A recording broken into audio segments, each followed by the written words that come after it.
All right, all right, all right, all right, all right. Shalom, shalom, and shalom, Sister Deborah, prophetess in the wilderness. And you know what? That's all right with me. Whoops, coming again on this Deborah platform. Wait a minute, let me see. All right, here we go.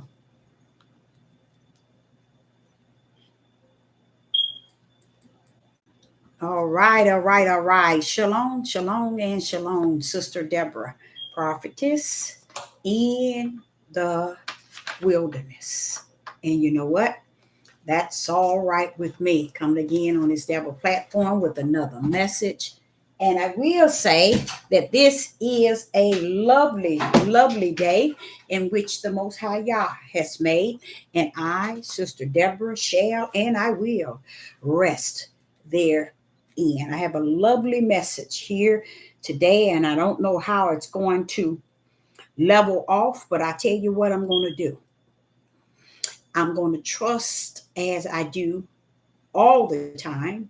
And this is one of the times I'm going to trust the Most High Yah totally on this one.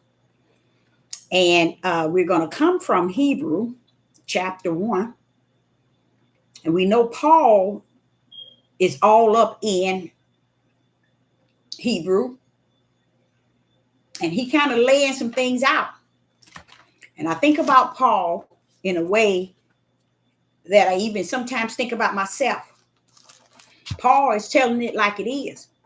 And I can understand why everybody want to do away with Paul. Now you don't hear him saying it now. But it was one time everybody was doing away with the New Testament and Paul. Oh, no, he wasn't this. He wasn't that. That's how they do when they don't have the spirit and truth. They don't have the spiritual side of things. So they just go on their flesh and what they flesh teaches them. And they just said, okay, well, okay, Paul, you can't come in because you talking that spirit. You talking a level we can't embrace, a level we can't deal with. So today is going to be an awesome message. And I'm going to wait a minute until we see how many is going to come in. And after that, I'm just going to press on. Hello in the live chat.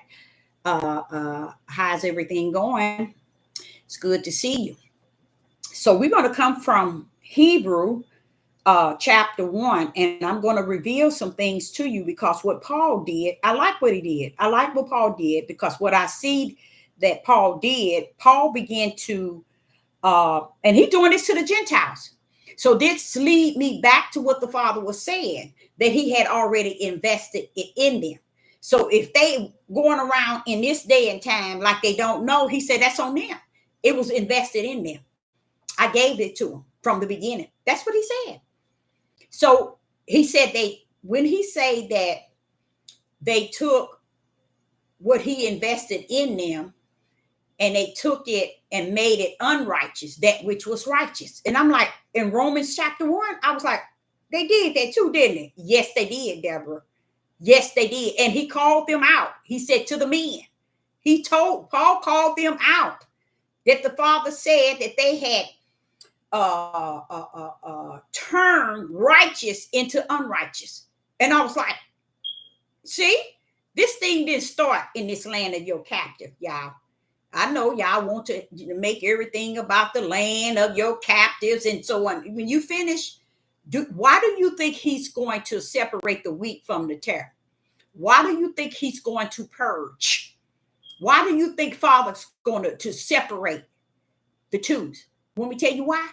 It's because for so long, and even to today, we're thinking we're going to ride in being a people. Fail to realize that Abraham's seed, Abraham, Isaac, and Jacob, but Abraham's seed was blessed before Isaac. You see what I'm saying? He already said all nations should be blessed through Abraham. How? Because of Abraham being grafted in as the spiritual seed. Spiritual seed is all on the four corners. It is not a nation of people. It is not a tribe. It is not Israel. It is not Judah. That's why he was telling him, count the stars, the sand of the sea, and that how we are going to be blessed because Abraham was counted righteous. So he wanted us to know that in that righteous line that Abraham was found righteous, many from four corners of the earth and all nations shall be found under that same righteousness that Abraham was founded under. That's why he said all nations shall be blessed. You see what I'm saying?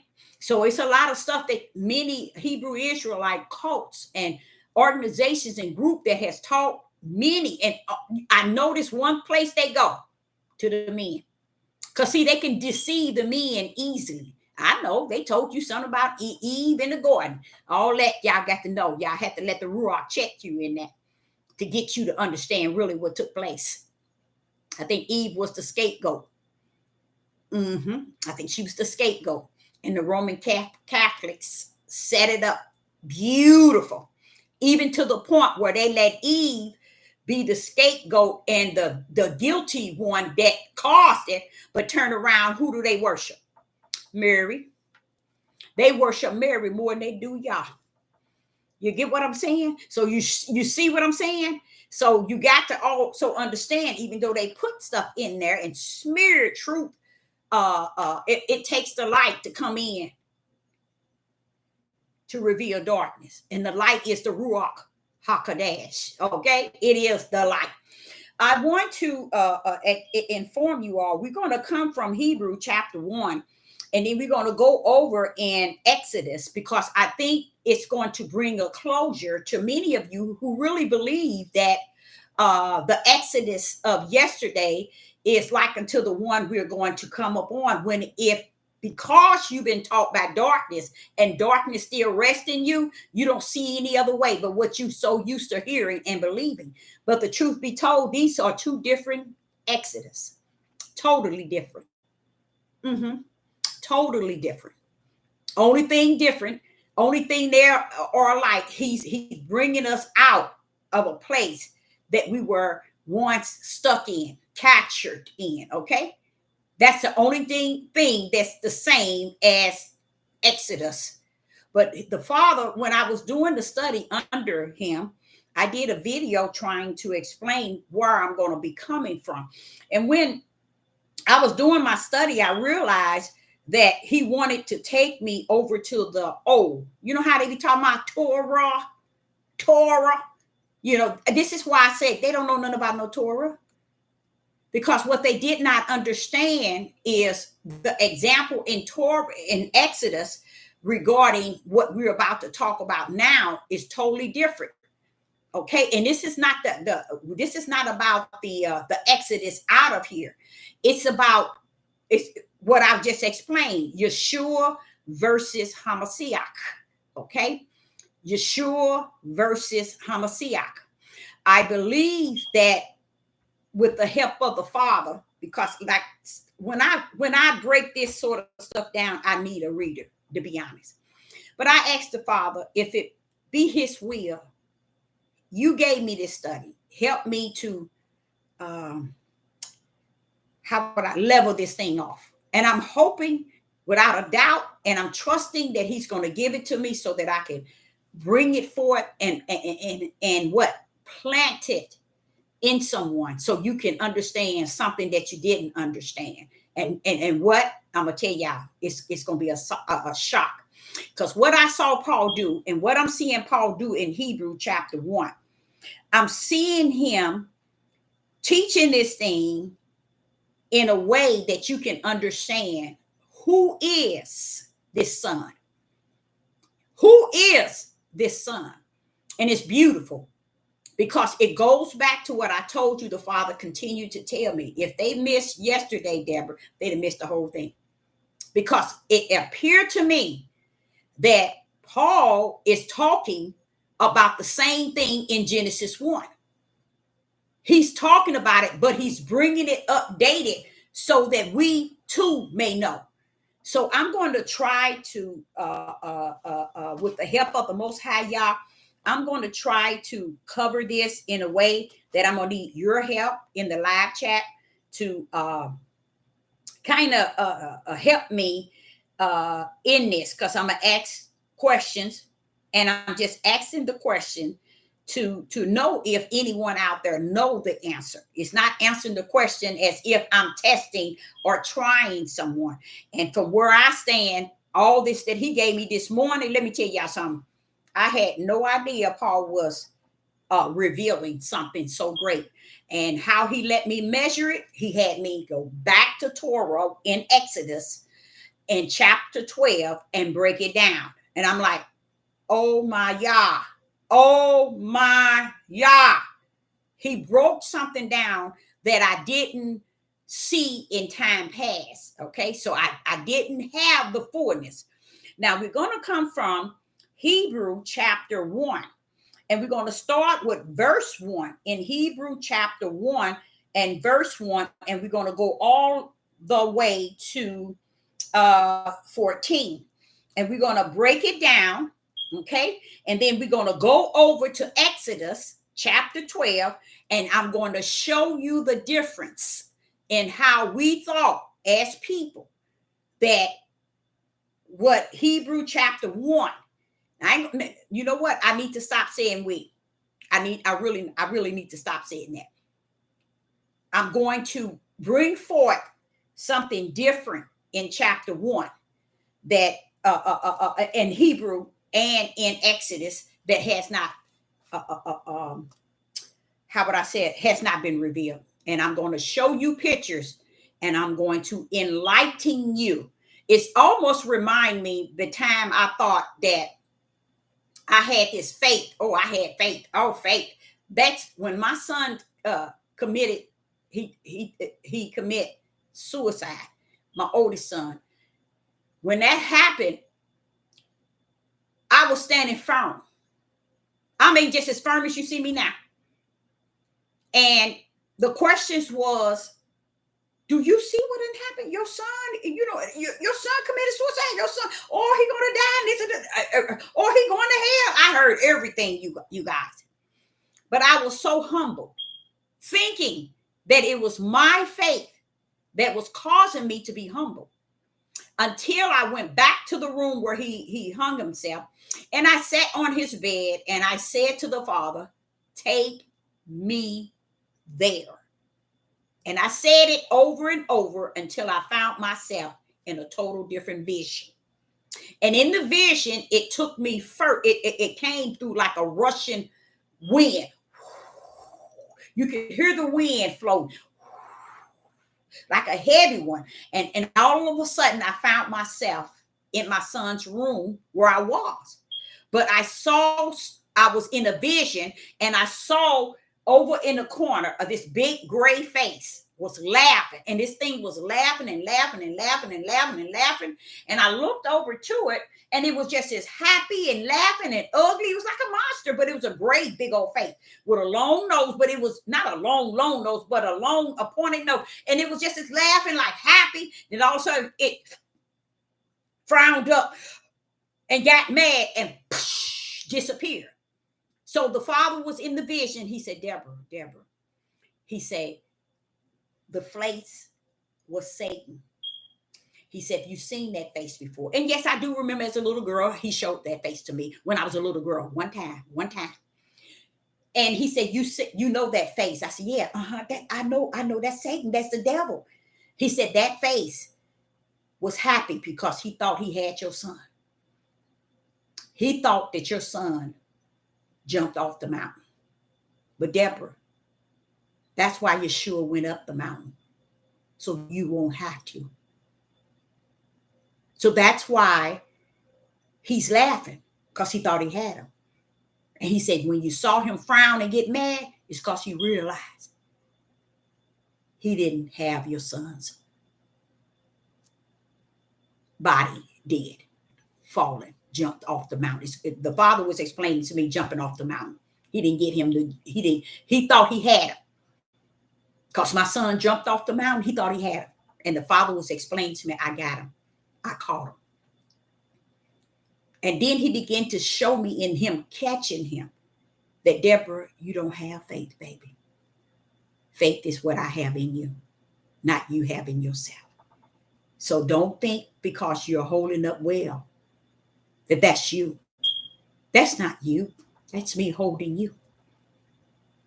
That's the faith that's holding you, me, myself. He said, you've heard of the footprints in the sand. 99.9 really don't get it.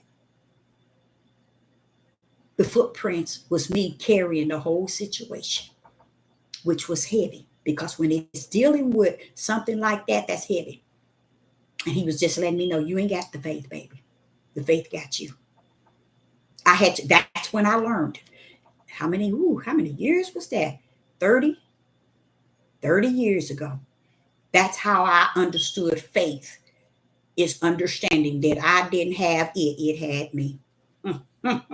See, I thought because I was holding up so well, I slept so good in the hospital, everybody was saying, oh, he gonna die, and doctor said he wasn't gonna make everything, but I was just walking just like I am now.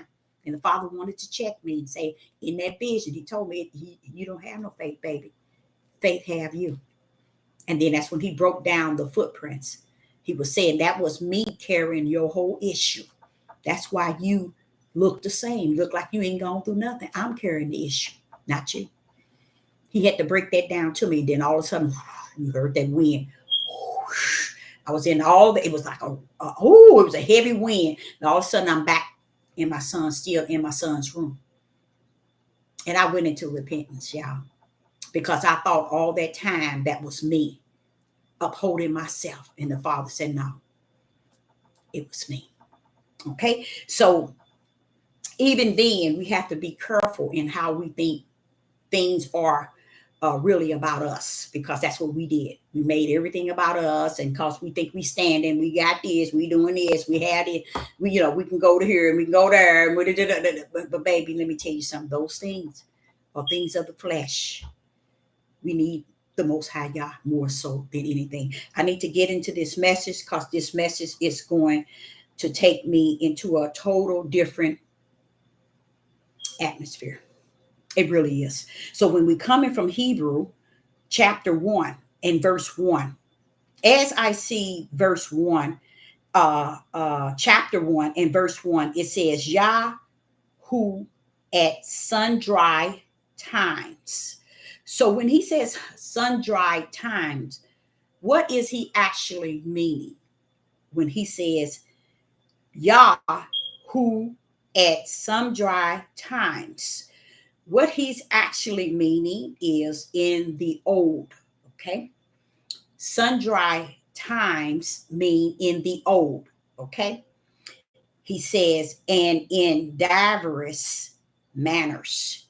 So what is he meaning? What is Paul saying about diverse manners? What is he meaning? And that means that in the old, in diverse manners, Yah came to us in different ways. When? In the old, he came to us in different ways. And here in Hebrew, he says, diverse manners spoke in time past. That's back in the old. He spoke to us in different manners, like visions, parables, dreams, prophecies, warnings, and even some poetry. Yah spoke to us in time past, in the old, in diverse manners. Okay, and it says here, until he did that unto the fathers by the prophets. You see, he did that. I mean, he said that in time past. That's how he spoke to who? The fathers. Now, when you see him in Hebrew, Paul telling this to everybody, male and female, but he's showing you where Yah in sundry times, he dealt with the fathers. And today, this is why I say unto you, a lot of times you all want Sister Deborah to not to expound or put males or men in this category of always having something to say. And the Father wants you to know, stand down, total clowns. Because the truth be told, I've been talking to them since the book of Genesis. You see what I'm saying? And if he's been talking directly to man since the book of Genesis, what has happened in this day and time to where they have escaped all the messages and all the things he ever revealed? Because woman has took on everything, trying to learn everything, and the men has dropped the ball, the baton, took off the crown. And no one told them to take this crown out. They did that back in Genesis. That's what happened to Adam. Okay? Taking off the crown is when you were created to be a man, you desire to be everything outside of that, because this instructions and direction gives you some guidelines as a man, but you don't take heed to it. Okay? Even to the point where he's telling them that you are all the seeds of the whole nation that he warned Abraham about. The sand of the seas, the sand of the sea, the stars in the sky. Who you think taking them in? Who are you think bringing them generation and that many in? Men. He's letting you know it was always in their wombs. Okay? So here in Hebrew chapter 1 and verse 1, here it is. He's saying that in sundry dry times, which is the old, which is back in Torah, he dealt with our fathers in diverse manners, which is diverse manners mean different ways: vision, parables, dreams, prophecy, warning, poetry. So y'all had been dealing with who? Fathers, all the way back in all type of ways. Okay. So when you get to verse 2, it says, has in this last days. Now, what do in these last days, what do that mean? As in these last days spoken to us by his son. What do he mean when he says, has in these last days spoken to us by his son? Let's see what last days mean. What does last days mean? Anybody in the live chat?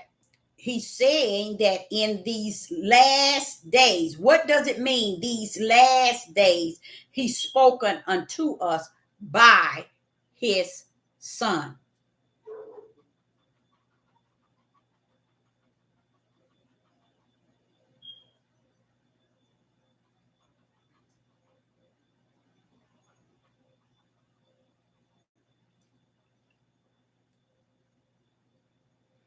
Okay, this is a time period of not where we're at. We're in what you call the day. We're in that day. The last days is when Yeshua Hamashiach is the son in which Paul is talking about here. So he's saying in that day, that's when Yah brought us the son and start dealing with us and speaking through him. Through him. Let's see what it says. Verse 2, has in these last days spoken unto us by his son, whom he has appointed. Notice he appointed something. He has appointed heir of all things, by whom also he made the worlds. Now, there's a lot of power punch in verse 2, y'all. There's a lot. One is understanding the last days, okay? So he's letting us know in that last days, that was in the day of the son, okay? The son, I say the Hamashiach, okay? So he's letting you know that in that day, Yeshua Hamashiach, but basically you're going to find out he's talking about Hamashiach. He was saying that he's spoken to us by his son, whom he had appointed heir. So he appointed. So that separates what? The father. You see, that letting you know that the son cannot be the father. You see what I'm saying? So what is he saying? He's saying, has in these last days spoken unto us by his son, whom he has appointed heir of all things. Okay, by whom also he made the worlds. You see the word worlds? You see the word worlds? Okay, now what we're not going to do today is put other verses around, because this is a power punch. No other verses is going to outweigh this lesson. Let me tell you why. Because the way he's given me this lesson, you're not going to be able to master what is being said if we throw in all different scriptures all over the place on the live chat. So we got to back out of it, because the simple questions cannot not even be answered. You know, we can't even answer simple questions like, what is sun-dry times? You know, basic things. So if we add in all scriptures and verses and chapters to the lesson itself that's being spoken, then you're going to miss the spiritual message. Okay. So in 2, there's a lot of power punch right here. First and foremost, you got to see where he said he made the worlds. So, right, you see what I'm saying? Now, if I ask the question, nobody will be able to answer because they missed it right there. You missed it right there in verse 2. Okay. In verse 2, it says, has in these last days. We got to understand, what are these days with an S on it? We are in the end day with no S to it. Okay. That means y'all was talking in Revelation chapter 10 that there's no more time. Meaning that it's not going to, you remember he said he's going to let them turn the days and the season. They're going to turn that. So that's because he has given them that ability to mess with the days and the season. So here where we're at today, that's what he has given them the power to do. But during this time, it says, has in these last days. So we got to find out, who are these last days? Spoken unto us by his son, whom he has appointed heir of all things, by whom also he made the worlds. There's a lot of power punch there. Let's just deal with one of them, the worlds. You see the worlds? This leads Sister Deborah to understand why many are coming up today with a new belief of Egypt and energy and vibration and aliens and all these other things. This is why. Because see, this word worlds, as we knew it from Genesis, it was the world in which we are on. Here is showing you that he made worlds, meaning more than once. One. So that leads me to understand, when I hear them talking about other worlds and what kind of gods they got over there and what they doing, now it makes sense, because here is what I knew, it was other worlds, but here it is where Paul pulls up and explained it to us right here in verse 1. He said, and whom he has appointed heir of all things, by whom also he made the worlds. Who made the worlds? The Father. Who is the Father? What part of the Father made the world? His right hand. Who is his right hand? Hamashiach. Okay? See, you would miss it, because if you don't really get just the basic, you're going to miss the whole thing. And that's what has happened throughout time, even to the year of 2024. So right here, it makes sense now why they're talking about different worlds and different gods and different this, because when he created the world, it wasn't just one. He created many. Okay? Paul pulls it up and stated that he made worlds. That's good for me, because I try to get people to understand, if he said you missed it in Genesis, you missed the whole thing. Well, what are you saying, Father? They missed the power. They missed the one that was, I spoke the word and the power was bringing it forth. They missed that power that was bringing all things forth. You see what I'm saying? So if they miss the power, they also can see where they have all the worlds was also here. Just like when he created Adam and Eve. The whole world and all denomination would think that they were the only one. As a little girl, 12 and 13, I knew that Adam and Eve wasn't the only one he had created. How did I know that? It's because the spirit of the Most High Yah was dealing with me from the inside, teaching me from that level. Okay, I always knew that even when I was a little girl going to the church as a teenager and all, I knew that the pastor and them didn't know the difference between Yeshua and the difference between Hamashiach. I knew that. They didn't know about the power. And then you hear it sometimes saying denying the power.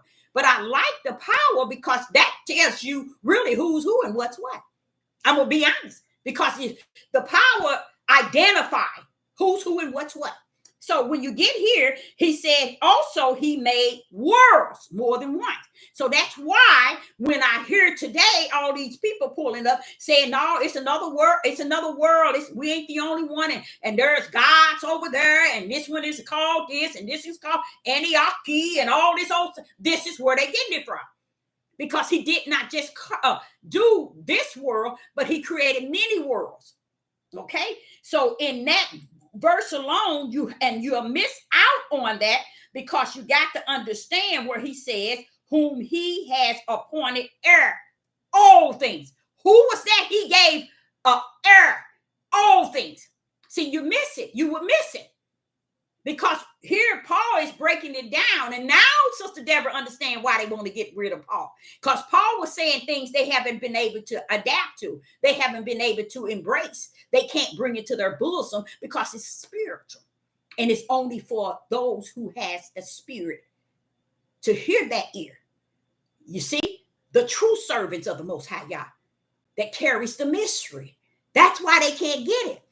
And that's why they want to do away with Paul. See, I never knew why. And this has been going on for the last 2 years. The Hebrew Israelites movement, they want to do away with Paul. You see, but they want to keep what Paul said about a woman is to keep quiet. They want to keep that, but they want to do away with Paul. Say he's not a true apostle, or he's not really true. He's just a Roman Catholic man. No, baby. I've heard Paul's words, and I myself I am not a Roman Catholic, and I can embrace his word through the Spirit. So no. So here, when you get to verse, that's 2. And when you get to verse 3, he says, who being the brightness of his glory, who being the brightness of his glory and the express image of his person. Who are you talking about? Watch this here. And upholding all things by the word of his power. Who is the word? Who is the power? Paul is talking about the Most High Yah. What is he talking about? How he created the Son called the Son of Yah. So Paul is explaining that the Son of Yah, I'm going to teach y'all him. I like that because and the way he explaining it, listen to verse 3. Hebrew chapter 1 and verse 3. Who being the brightness of his glory and the expression image of his person. Oh, and uphold means support. Okay. And all things by the word of his power. What did I tell y'all? In the beginning, in Genesis 1, everything he created, the word spoke it and the power poured it forth. The word spoke it and the power poured it forth. They was in it together. So when it got to Genesis 1 and 26, he said, okay, now we did create everything. Now let us make man. See, they missed it. They then confused the million of denominations, the million of different religions, the million of interpretation, because they lost them. That's where they lost the power. That's where they lost Hamashiach. That's where they lost Christ. Because they didn't think that Christ, Hamashiach, okay, was the power of Yah's right hand. So here go Paul pulling up, breaking that thing down. The thing that I'm wondering, and that's going to be something I'm have to study. How was Paul given to the Gentiles so the Gentiles can know this too? You see? Because what I'm giving you right now, if you had 15 billion people, they wouldn't be able to grip it. See, what y'all don't understand, it's not about you being able to precept it in line and little here. You can do all that, and that's what gets you lost. But when that ruach pull up, and it begin to break that thing down, which is called spirit and truth, one that Yeshua said should come. Because in that day, he said, Yeshua said, in that day. Now, we was talking earlier, days. That's what Yeshua Hamashiach, in the days. But Yeshua Hamashiach was talking about, but in that day, those that are, that they're going to come preaching and teaching spirit and truth. And that why? Because all this time, nobody knew it. And now it's coming out, and people still in la-la land and in darkness because they don't want to adapt to it. Y'all don't have to go here. It's plainly seen in those who have the ear to hear.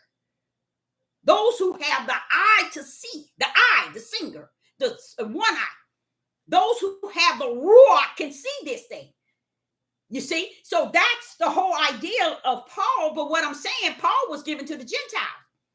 And if this information was given to the Gentiles, then to me, this creator we have is off the chain to where he's willing to give the other nation the truth of who the Hamashiach is. Because of what he was in the beginning, everybody forsaken him. So here go Paul, who being the brightness of his glory and the expression image of his person. We're talking about a person, a single, okay? And uphold all the things by the word of his own power. Watch this. When he had by himself purged our sins, sat on the right hand of the Messiah, majesty on high. Guess what, y'all? Yeshua shed the blood.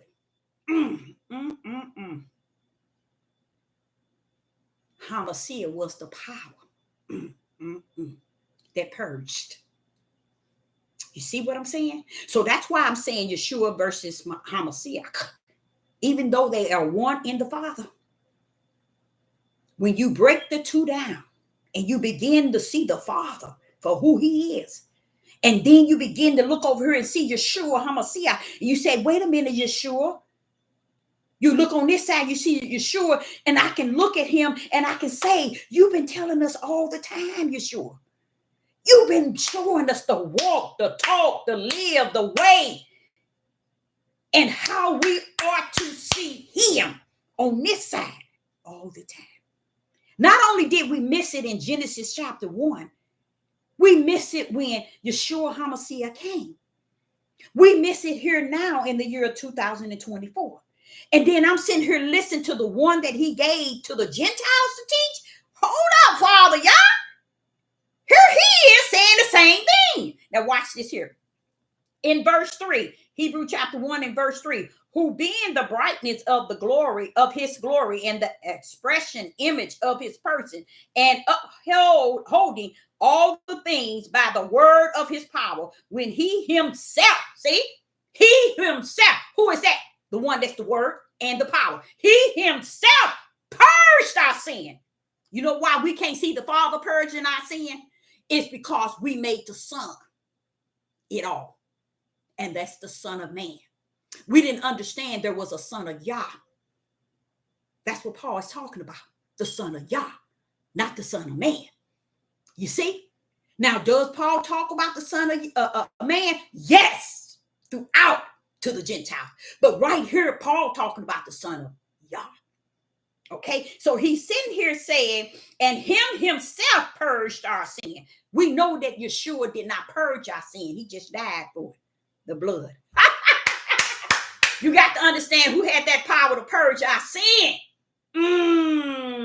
See, you got to get where Paul is at.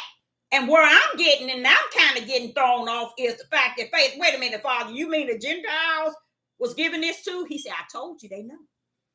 He said, I told you I put it in them, Deborah. You know that the 4 brands, they had to come down with my brand. So if they came down with my brand, they know. And I'm sitting here looking at this, but all it does is take me right back to that narrow gate where few shall find. That means it's going to be hard to find. So as he was talking, he was saying, and he purged our sins, sat down on the right hand of the majesty of his on high. On high. That right hand, he sat down of the majesty. That's that right hand. Wanting us to understand that right hand. We know who the right hand is. The right hand is the power. You see, the right hand is the power of who the Father is. So what happens? Here we go. When we get into there, you cannot deny that this is the Son of Yah. The Son of Yah was in Genesis chapter 1, verse 21 and verse 26. Let us throw down right now. Let us make man in our image and our likeness. That's exactly what is said here in verse 3. Showing you the image of Yah and how he purged sin by himself. How did you purge sin, Father? By yourself, because Deborah, I'm the power to do it. And then it tells you up in verse 2, he made the world. The worlds. I know that the Son of Man didn't make the worlds, but the Son of Yah did. See, and this is what Paul is doing. Paul is revealing the Son of Yah. He's breaking down the Hamashiach. Let's continue. And then it says in verse 4, being made so much better than the angels. Who was that? When Yah created Hamashiach, the Son of Yah, he made him this individual that's going to come down with the Son of Man. He made him better than the angels. Watch this here. As he had by inheritance obtained a more excellent name than they. Why did he obtain an excellent name? Because today nobody understands why the name means something, because they don't understand that name Hamashiach, that name the world called Christ, is all power. It is Yah himself. And we miss the name. You miss the name. And as you go on and you start hearing, he's not talking about the Son of Yah here, y'all. He's talking about that name, Hamashiach. Okay? See, we missed it. We missed it in Genesis. And I have to keep saying that because that's how the Father allowed me to understand why everybody's so lost. It's because they reject truth. They reject it. It's sitting right there in Genesis chapter 1, and in the beginning. So here he's saying in verse 4, being made so much better than the angel. Who was that? That right hand. That right hand power of Yah. He created a son, the only begotten of what he had. And he gave him all power, all word, and what else? The Spirit to come down to help and assist the Son of Man. Okay? So here it says, and as he by inheritance obtained a more excellent name than they. Why than they? Because what we're gonna hear about Yeshua. Yeshua name cannot override Hamashiach. It can't. That's why I try to explain to you all. You can't go around here talking about, oh, in the name of Yeshua, in the name of Yeshua, in the name of Yeshua. When you get to all these Catholics and Christian names, all they want to say, in the name of Jesus, and Jesus, ain't no power with that name alone. It's when Hamashiach step in on the scene. That's why John the Baptist said, go ask him, is he the one? Because if you ain't the one that holds the power, you ain't the one. And Yeshua didn't have to say anything. It was what he had to do so that John the Baptist can know that he was the power was with him. That's it. See, we bent. I mean, like bent all up and down. We don't get it. And we don't care if we don't get it. And it's okay. Because I'm looking at a way that, wait a minute, y'all, somebody gonna get left.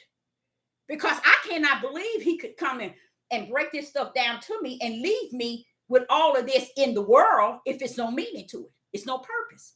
Okay. So here he is. I like that. He said he obtained a more excellent name than their self. That's what it's saying. And he's letting you know Christ, that excellent name. Let's say, for instance, let's like this here, y'all. Watch this.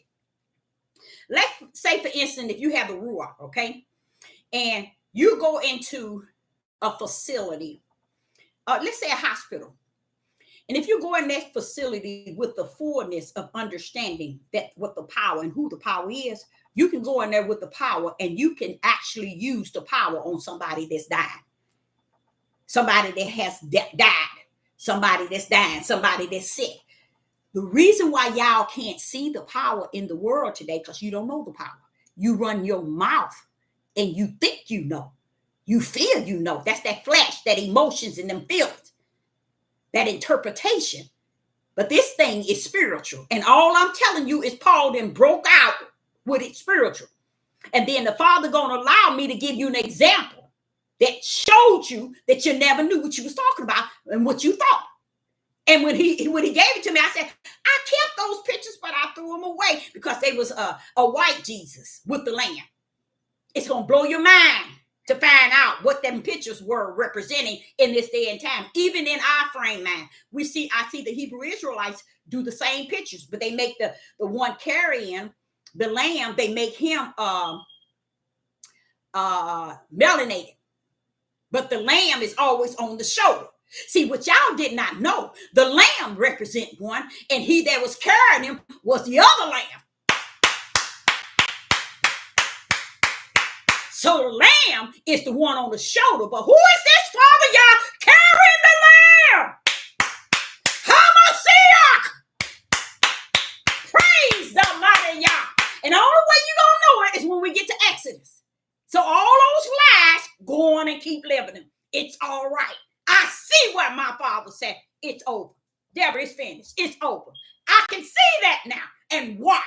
So in verse 5, it says, for until which the angels said, he at that time, thou art my son, this day I begotten. So what begotten mean? I bared, I bring forth, and I beget. So when you get to begotten, it means to bear, to bring forth, and to beget. Let's say, for instance, in Genesis chapter 5 and verse 3, it tells you Abraham begot this son and this son and this son. And also, it also speak of Enoch, father, begot this son and this son and this son. It's showing you the man that had a son. You get what I'm saying? But the man that had the son came from him. So this begot is showing you that this son came from somewhere. Nope, it's not Yeshua, y'all. That's the Son of Man. We know he came from Mary.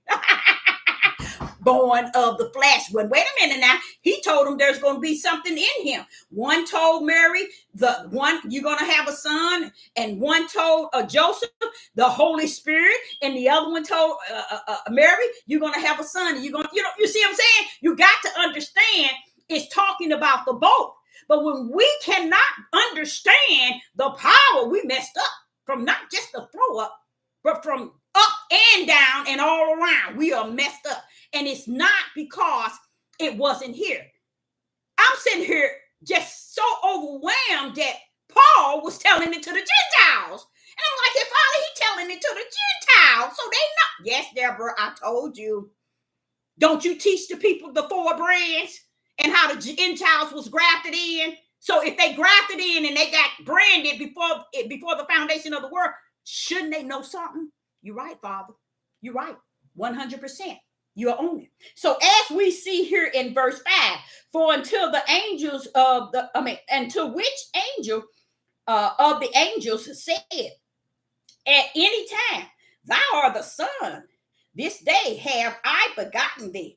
And again, I will be to him a father, and he will be to me a son. Now, see, this is here showing you where the Father has already begotten. So who did he begot? His own son which is his right hand. See, Yah is sending his own creation of his son, his only begotten down. With who? The Son of Man. Mary's baby, born of the flesh. Paul teaching us how, wait a minute, they don't understand, Deborah, that this one came that was born of the Spirit. It was Yah himself. Remember it says Emmanuel, Yah, meaning Yah with us. He came down and wrapped himself in the flesh of Yeshua. See, and we missed it, and we're still missing it today. Now listen to this in verse 5. And he said, I begotten thee, and again I will be him a father. I will be him a father.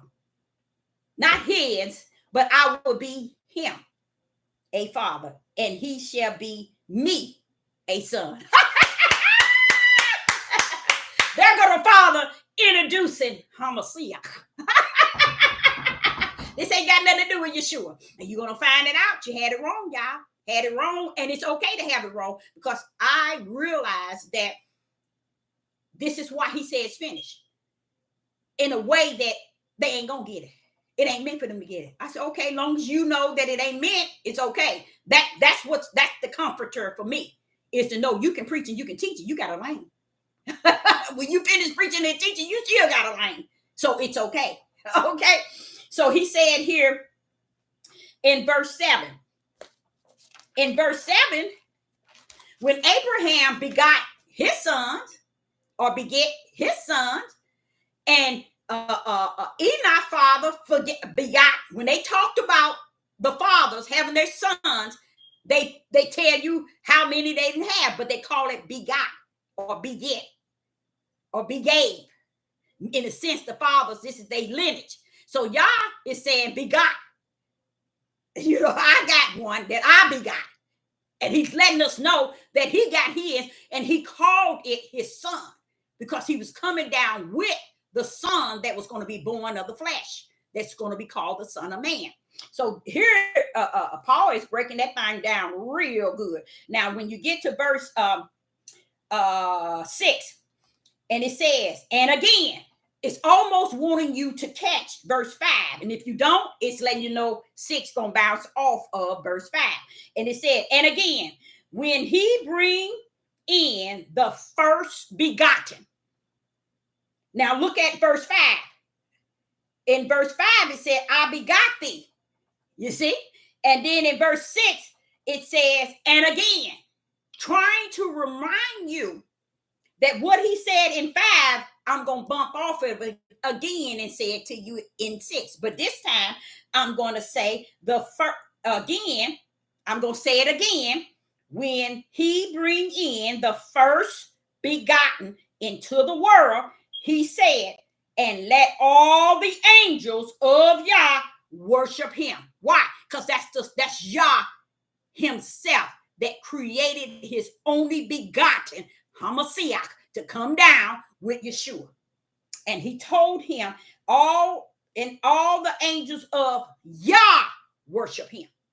Now, when you get to it where you see Yeshua go to the four corners with all his angels, that's a different entity. Okay, because now Yeshua is in the spirit realm, and he also have angels that's going to trail with him to collect on the four corners.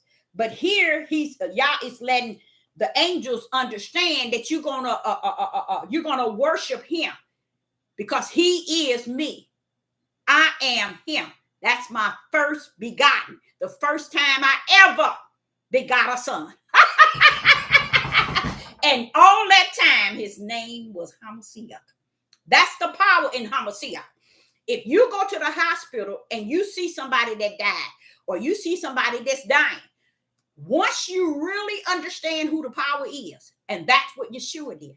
Yeshua knew it was the Father.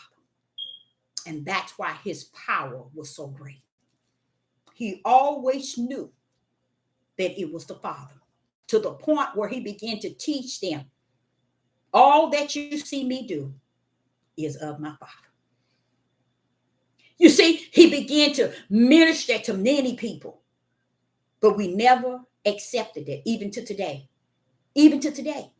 Because we have learned so much darkness, we want to live and die in it. And Yah said, it is well. Okay?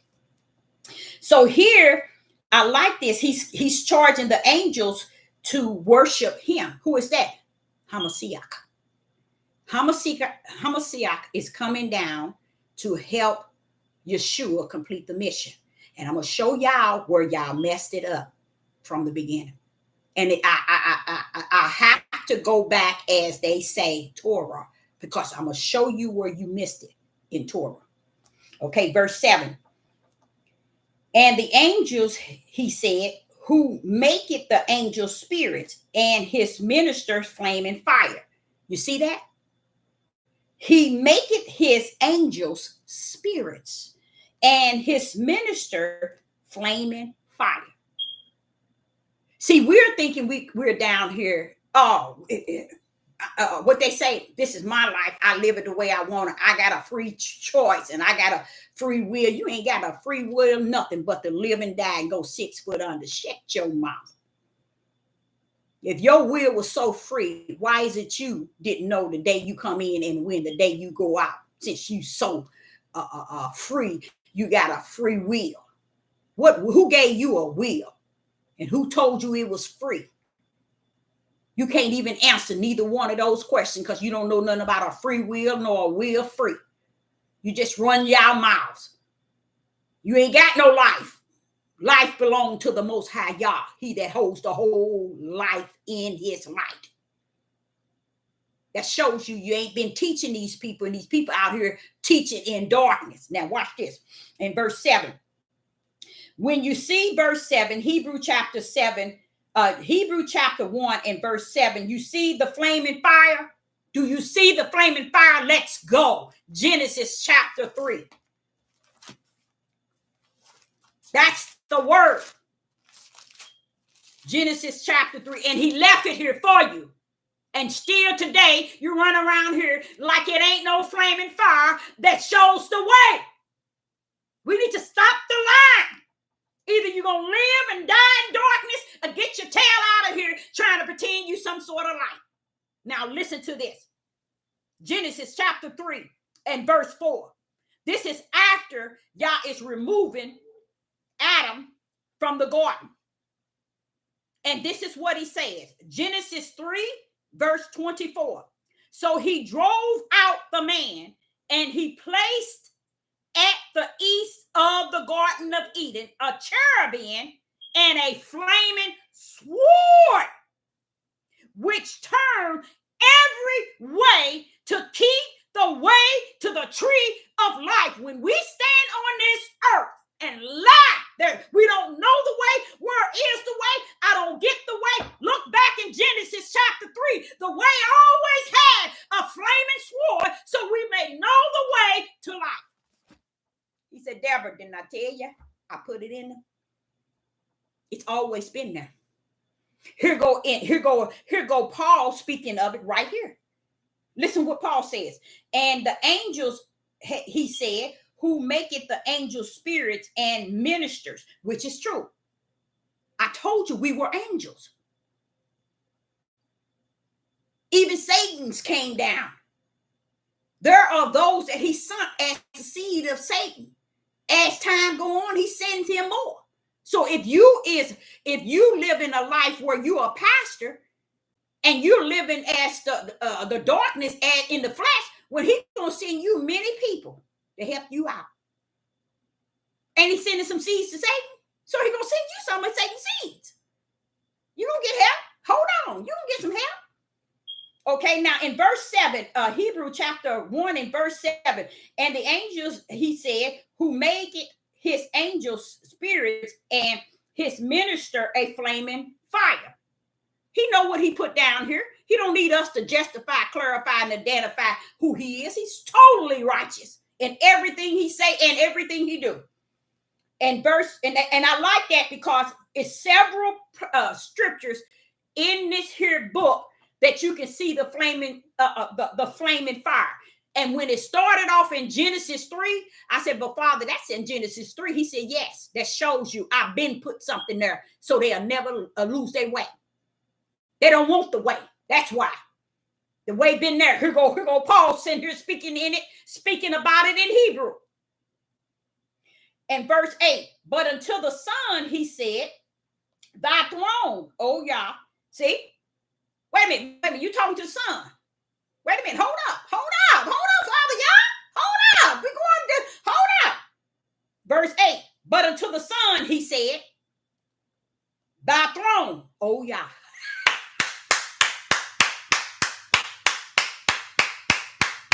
He talking to Hamashiach. Because Hamashiach is his right hand. They own the throne. Okay? Is forever and ever. He's trying to introduce us to Hamashiach. Paul is introducing us to Hamashiach, which the world called Christ. And we never got it. But I'm going to give it to Yeshua. Yeshua tried to do the same thing. I know he do, because I understand the words in which he said and what has been taught. When the Ruach is teaching me, I'm like, he told us that, didn't he? He did tell us. He warned us. That's why I say you will never find a man on this earth trying to walk in the footprints of Yeshua. No, they won't. They'll walk in each other's footprints. They will never find the footprints of Yeshua and try to walk therein. Now, would he match it? No, nowhere near it. But that's all we were to mimic was him. We rather mimic Abraham, Isaac, and Jacob, and David and Solomon. All are sin, and in their flesh we will mimic. But we ain't gonna go and try their spiritual seed and how they dealt with Yah and Yah dealt with them. Let me walk in that. No, they ain't gonna walk it that way. They don't want that way. They want the way of darkness only. They want the sin of their flesh that they can match and say, it's okay because he was Abraham, Isaac, and Jacob. Oh, it's okay because that was David. Oh, no, it's not okay. He didn't tell you to mimic nobody but the Yeshua Hamashiach, because he knew that Hamashiach was him, leading your stupid tail to the light. And verse 8, it says, but unto the Son, he said, thy throne, oh Yah, is forever and ever. He's talking to himself just like he did in Genesis chapter 1 and 26. When he said, let us make man in our image and in our likeness. That's the same way he's talking to Hamashiach that he created as his only begotten. And he called him the Son of Yah. That's why a lot of people don't go back to Matthew, Mark, and Luke and see how it was said one was going to be the Son of Man and one was going to be the Son of Yah. They don't want that. They don't want that because it's spiritual discerned. So they want to put it together, and that's how they want to teach it and preach it and deceive the mass. Because if you don't have the spirit of Yah in you to teach you what's what and to level things off, you just out there. So it says, thus, what is it? What verse am I on? 8. Let me see. The scepter of the righteous is the scepter of the kingdom. And what it means is the staff of the righteous is the staff of the kingdom, which it says the scepter of righteous is the scepter of the kingdom. Okay. So when you go to 8, that's a part of 8. We're talking about the kingdom of the Most High Yah and his righteousness. So you can see right here, this is not talking about Yeshua, the Son of Man. It's talking about Hamashiach, as the world know as Christ, and his creation out of or from Yah, and how Yah built that creation of his right hand into a form of understanding that the Son of Yah came down with the Son of Man to complete the mission of the Father. Okay, so in verse 9 it says, thou hast loved righteous and hate iniquity, therefore Yah, even thy Yah. See there? He's trying to get y'all to see that's no different. Listen to this. Therefore Yah, even thy Yah, because the Son of Yah is Yah. You're not going to get it. You're not going to get it. The Holy Spirit is the, but then he said that if they don't get it, it's on them because the mystery is given to the prophets. So that's on them. Okay. So he says, has anointed thee with the oil of gladness above all fellows, above all associates, above all the heaven, the kingdom. I have anointed thee with the oil of gladness above all fellows. In a sense, wanting you to know that that was the Son of Man, not the Son of Man, the Son of Yah. It says here in verse 9, thou hast loved, given, gave, righteousness and hate iniquity, quity. Therefore, Yah, even thy Yah, has anointed thee the oil of gladness above all fellows. Praise the mighty Yah. So where do we go now? Verse 10. And though thy Lord is in the beginning, has laid the foundation of the earth. We know Yeshua didn't lay no foundation. I know a lot of people really think that when he said, let us, that was Yeshua. That's why I said the whole world was, and I don't even think they deceived. And that's what something that the Father was showing me when he was teaching me that all this power that they have given Satan, he don't have. It's what they have given him. So therefore, it's their energy and their motivation and their own self-centered that has given power over to something that ain't even acting like, hey, he got the power from them. He just using the power that Yah has allowed him to use. But we run around him giving him the all the glory and the honor and the praise. And that's why we're our own worst enemy, because there's an enemy within us, which is our flesh. And we don't want to check that. We want to blame it on Satan all the time because we don't want to check that enemy of ourselves, which is our flesh. So we say it's Satan. It's evil. It's wicked. It's this doing this. And everybody doing it except for what? Flesh. Okay. And that's why the flesh is getting away with everything in the world today. Because nobody wants to own that the flesh is your worst enemy and everybody else's. How about that? How about that? Okay. So here it in 10, I like that because it says, and thy Lord is the beginning. In the beginning, I like that, has laid the foundation of the earth, and the heavens are your, watch this here, and the heavens are, it's letting you know the different levels of heavens are the works of thy hands. There, that right hand again. You see, he's talking about Hamashiach, the son of Yah. And that's why man today can't separate them. And that's why I made that the title, Yeshua versus Hamashiach, equal in one in Yah, to try to break it down. And when I finish, you're going to say, Deborah, I ain't never heard it like that. Because right now, you kind of going here and there. But wait till I'm done. Watch this here. And heavens are, in verse 10, are the works of thy hand. There go. Because didn't I tell y'all his right hand created all things? Now here it is telling you, laid the foundation.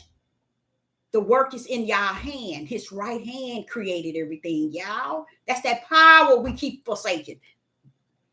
Verse 11, and they shall perish, but thou shall remaineth, and they shall wax old as doeth a garment. He's telling how everything going to wax old and everything's going to perish, but he's going to let his right hand know. Watch this here.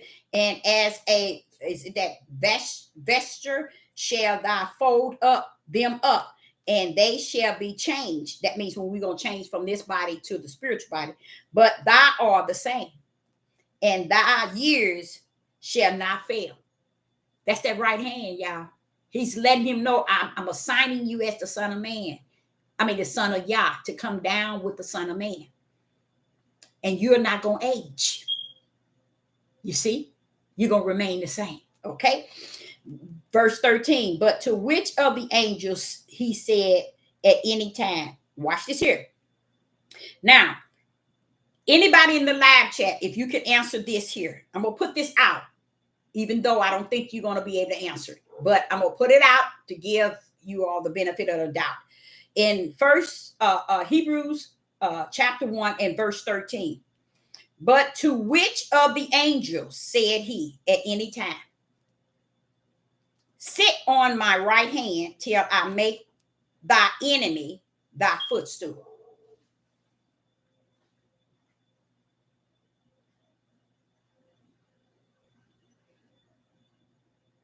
What's going on there? But to which, verse 13, but to which of the angels said he at any time, sit on the right hand till I make the enemy thy footstool? Who is he talking to? The angels. We know that he's talking to the angels, but it says here, which angel? See, you don't get it, do you? Which angel is he saying, sit here on my right hand? We know that his right hand is the power. Till I make thy enemy thy footstool. Who is he talking to? Who is he talking to?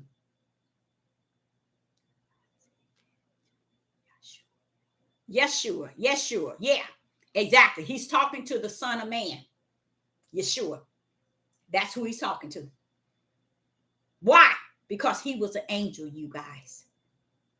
He was an angel. After he told you all about the right hand of the Father, it's going to be the Son. And that Son is the Son of Yah.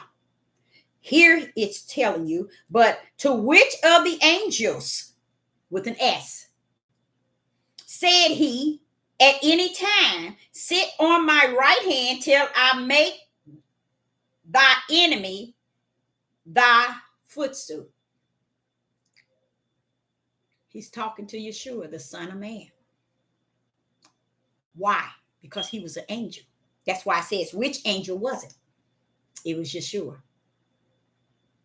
That's who he was saying it to. Okay?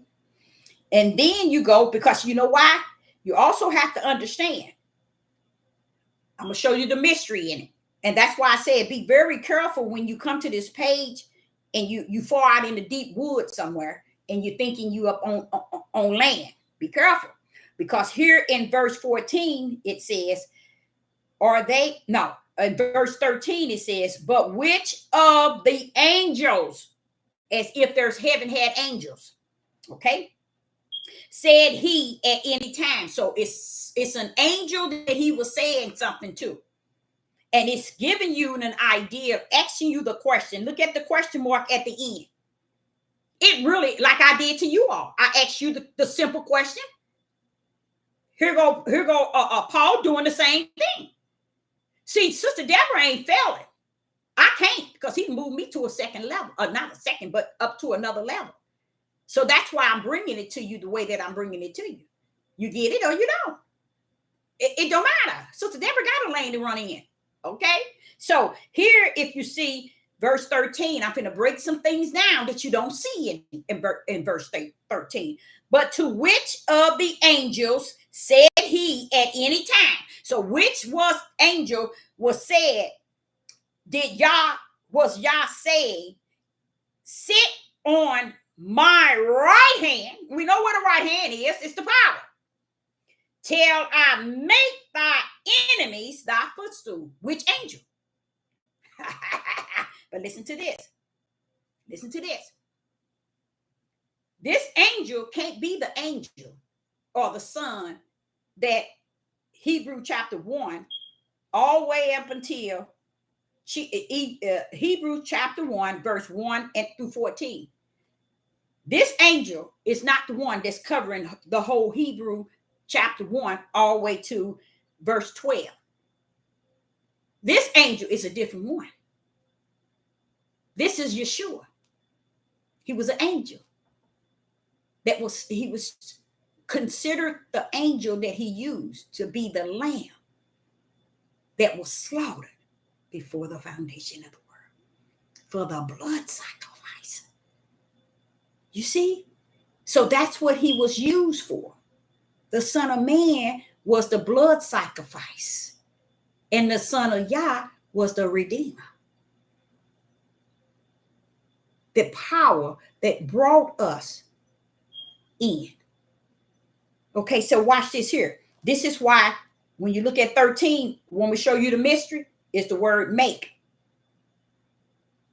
You see that word make? If the one he says sit on the right hand, why do something has to be made for him as thy enemy on thy footstool? Why do whoever telling him to sit on the right hand, why is it saying that I have to make thy enemies your footstool? If Hebrew chapter 1, verse 1 through 12 is already said, he made the whole world. You get what I'm saying? When you get to 13, you know he's talking to something else, because he's charging an angel to sit on the right hand of the power.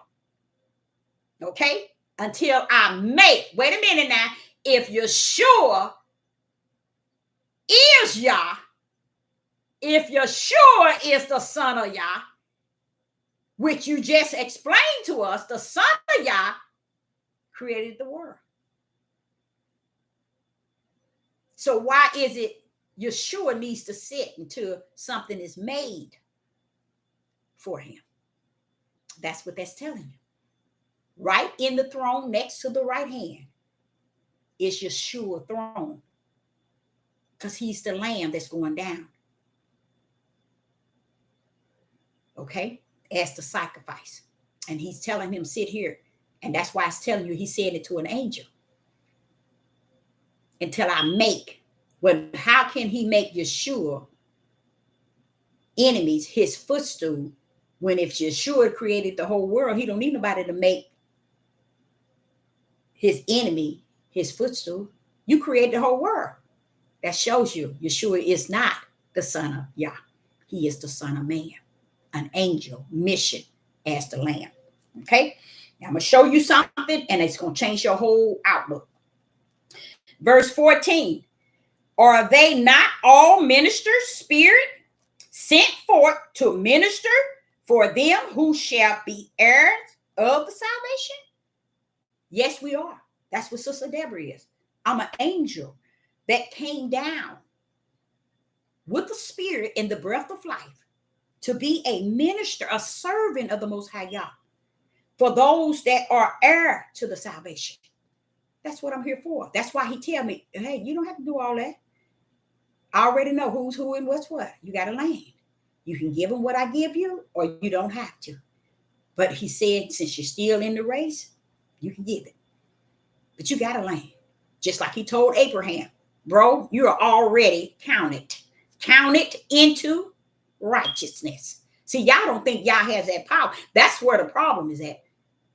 The flesh is a ornery, nasty something.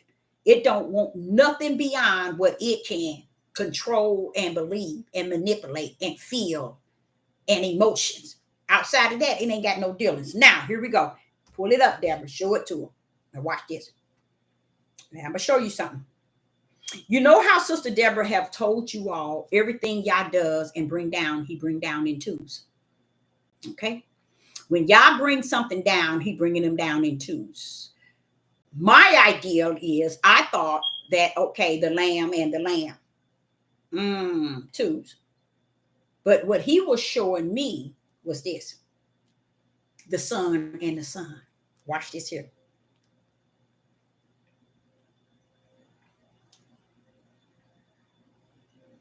Oh. Okay, and we're gonna do something, and I'm gonna show you something. Throughout my life, since I was a little girl, all the way up in Tana to now, and I still see it.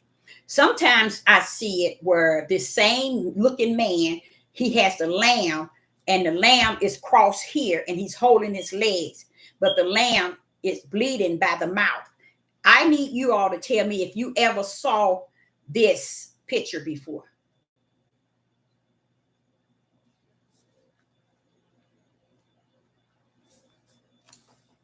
Can you see it? Wait a minute, I'm trying to get it so this, okay, there you go. Have you ever seen a picture like that in your whole life? Have you ever seen a picture like that in your whole life?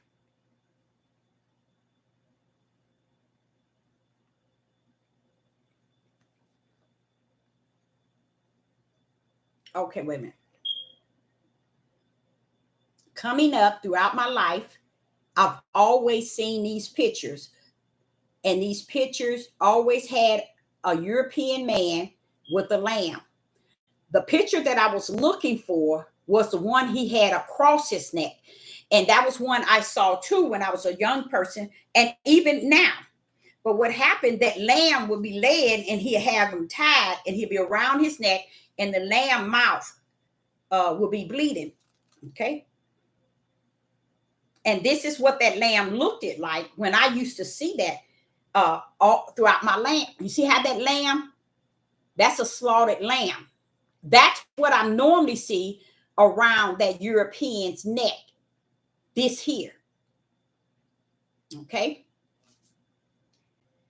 Now I'm going to go here. Here it is again.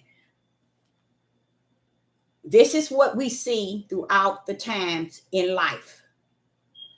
Okay. Now, when the Father told me to pull up a picture to give them an example, I just want to know, I see we got 2 yes. Thank you so much. I appreciate that. I really appreciate that. So that let me know that I wasn't the only one have seen those pictures when I was coming up. Even now, they're out there. Okay. Now, have it ever thought, and this is to anybody in the live chat, if you can answer this, have you ever thought, why do we see the man and the lamb? And in some pictures, the man is carrying the lamb. And what does the man represent? And what does the lamb represent?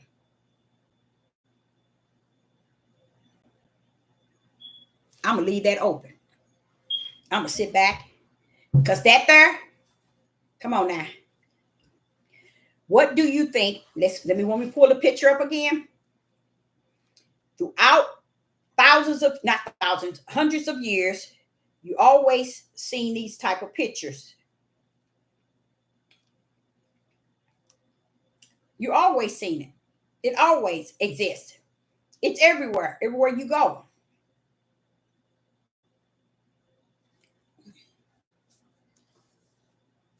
You see the lamb? You see the lamb? Okay, wait a minute. Let me get it to where I hope you can see it.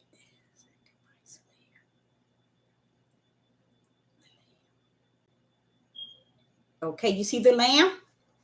Okay, let me show you again.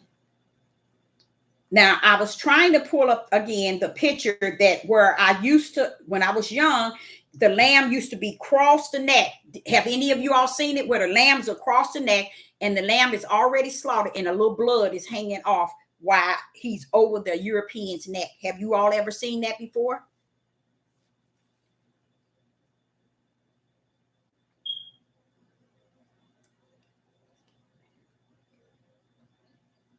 Have you seen that before? Oh, so, okay, so now, very good.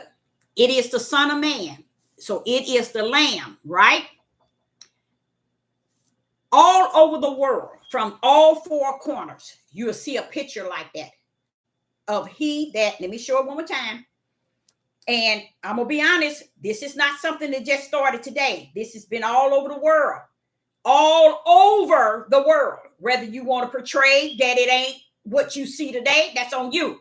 But the reality is still everywhere.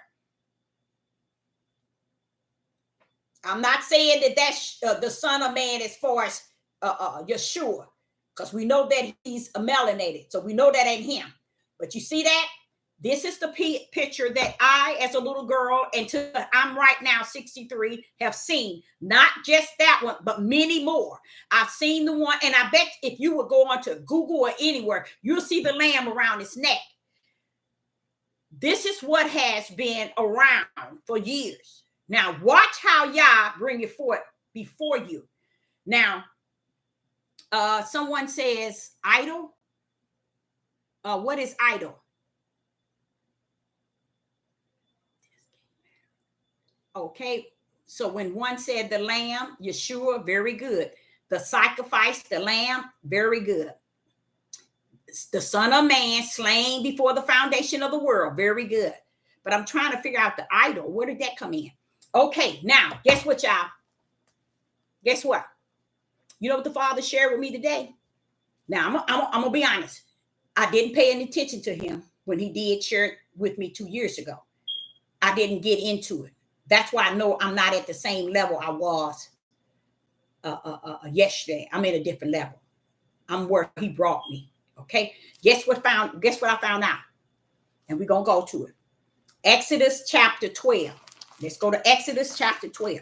Guess what I found out? You notice there's a lamb. If you open up, I don't know if any of you got them old Bibles or them big Bibles, they show you all the pictures. You'll see the lamb, and you'll see he that was the shepherd. And then you'll see the lamb. The Father wants you to know what you missed was the lamb represents the Son of Man. And he that carries the lamb is the Son of Yah.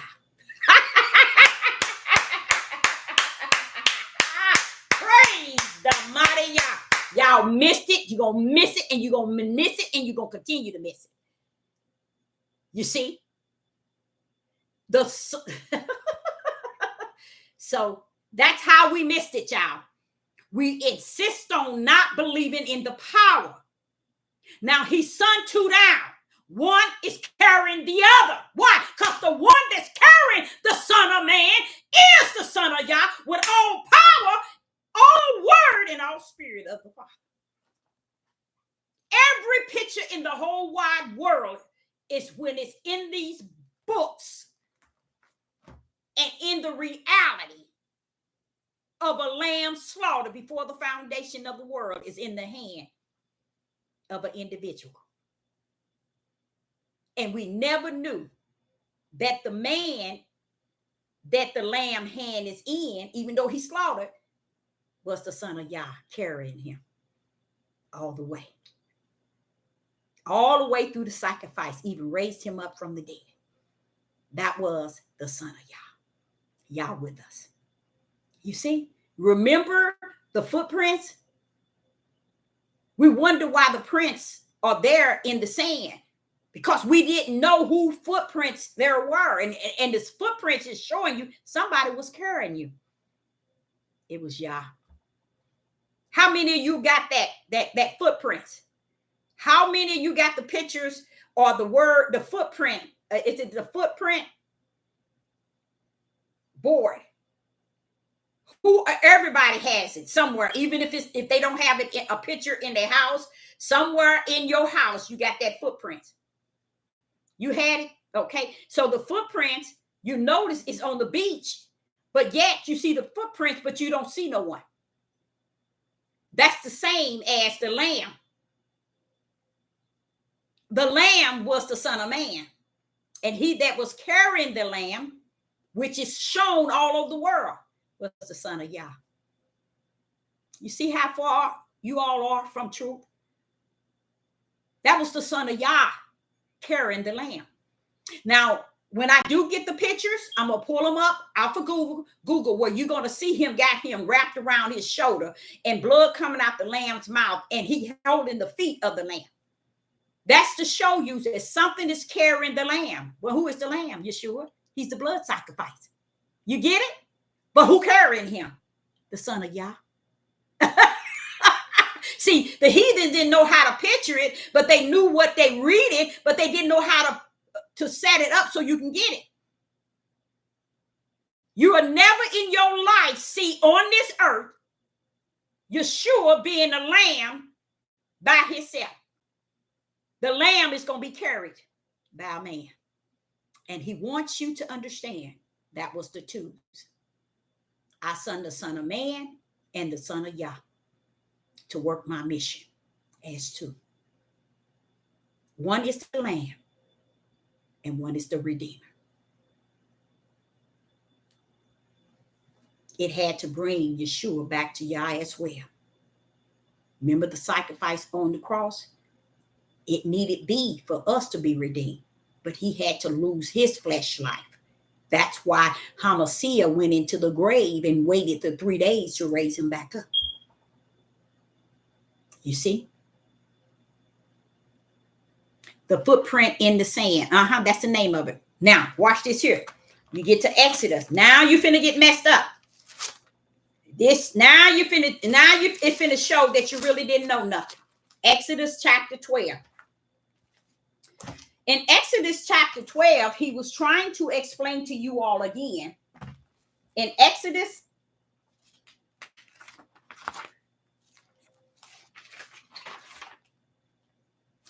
chapter 12, verse 3. We're going to go down.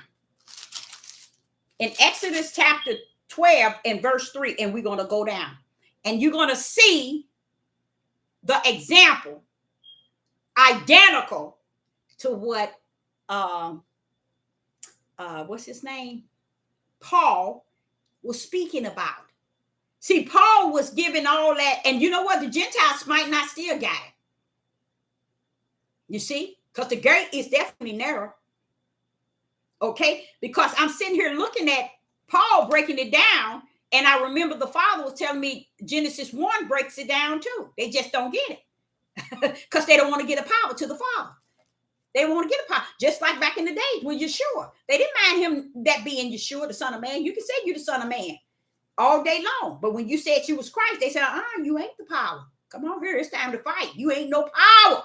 We're going to kill your tail. You trying to say you the power that we've been looking for? Oh, no, you ain't. Because they weren't looking for the power to come down into a flesh of a man. That's how potent the power is. And y'all never knew it. Okay, now here we go, y'all. You're going to find out why I tell you, stay away from people who trying to master you in Torah, because they missed it too, because I'm finna show you what Yeshua really represented. Okay, in Exodus chapter 12, and we're going to start with verse 3. Speak ye unto the congregation of Israel, saying, in the 10th day of the month, they shall take to them every man a lamb, okay, according to the house of their fathers, a lamb for an house. Now, here you go. What y'all is about to show you is identical to the mission of Yeshua Hamashiach, okay? In Hebrew as well, you can see how Hamashiach is over to the side, still standing firm. But watch this here. And then it says, he's telling the congregation of Israel on the 10th day of the month, they shall take to them every man a lamb according to the house of their fathers, a lamb for a house. So everybody's supposed to get a lamb, right? And if the household be too little for the lamb, let him and his neighbors next unto him to his house take it according to the number of spirits. Numbers of flesh. They got soul. Every man according to his eating shall make your count of the lamb. So what is he about to do? It's going to blow your mind, because they want to take you out of Torah and tell you, oh, we got to keep Torah. Keep your tail sitting down, never getting up, because that's how far y'all have messed the minds of people. When y'all gave people the ability to read it and wait for him to come, they didn't want to wait till he to come. Oh, my daddy taught me. Oh, my mama taught me. Oh, I had a good pastor taught me. Everybody done taught your tail nothing but darkness. Okay, now here we go in Torah. And verse 4, if the household be too little for a lamb, let him and his neighbors next unto his house take it according to the number of flesh. Each man according to his eating shall make your count for a lamb. So you're going to find out what that lamb was for. Watch this here. Verse 5. Your lamb shall be without blemish. Your lamb shall be without blemish. Without blemish. Come on now, Deborah. Come on, pull it up. Pull it up. Without blemish. What do without blemish? Okay. Okay. Oh my goodness. I cannot believe I don't have my without blemish.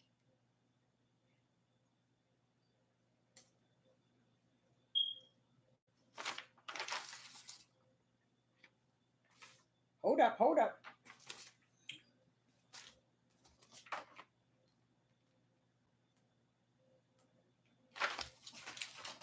Oh my goodness. Okay. Watch Sister Deborah still. I'm going to still get it. That's okay. Without blemish. Someone pull up blemish in the Hebrew. I had it all wrote out. Anybody, if you know blemish in Hebrew.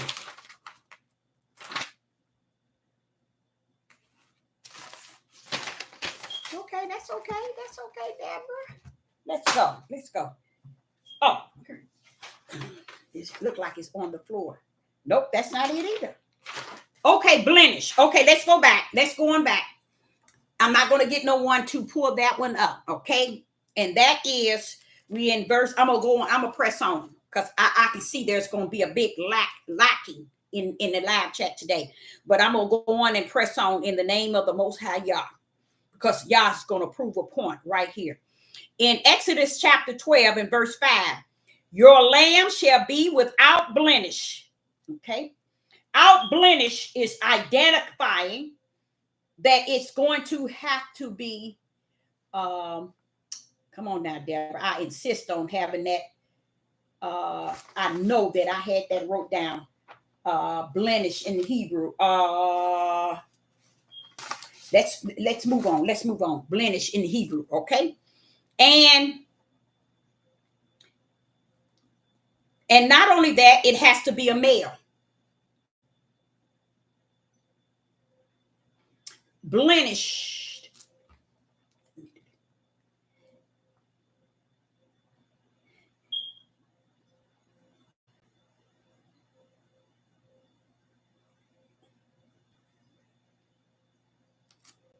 Blemish in Hebrew. Here is your translation. Okay. Imperfection. Perfect. Imperfection. Perfect. Okay. Whole, one says. Sound. That's right. So here this lamb. Look what this lamb has to be. Without blemish. And what else? A male. You see that? It's supposed to be a male. Yeshua was what? Watch this here. And a male of the first year. Yeshua was the firstborn of Mary, without blemish, to the point where he didn't need the seed of Joseph. Okay? So he was perfect, sound.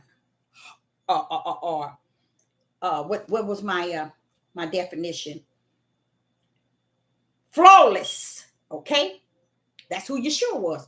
Was not he a male? He was a male of the first year. So he was born as the first child of Mary. Okay? But look at the first year. Now watch this here. Ye shall take it out from the sheep and from the goats. So this one is coming from away from sheep and goats. Taking this, listen to what he said. And ye shall take it from the sheep and from the goats. Who?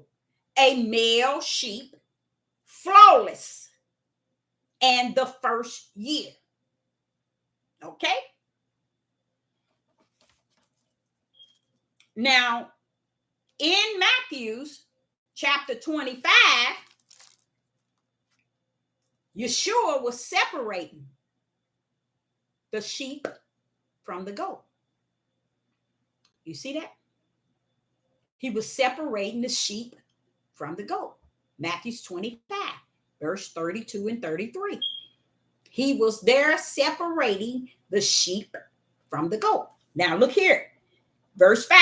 The lamb shall be without blemish, a male of first year. Ye shall take it from, when you take this this lamb from the sheep and from the goat. Just everybody had to take theirs like that. They had to take it from the sheep and from the goat, meaning separate it from. So every household had to go get a lamb. And it has to be a male of first year, and they have to take them from the sheep and the goats. And watch this. Like unto the kingdom, taking a special one to be our sacrifice, our blood sacrifice. The kingdom did that for us to redeem us back. Was the son of Yah.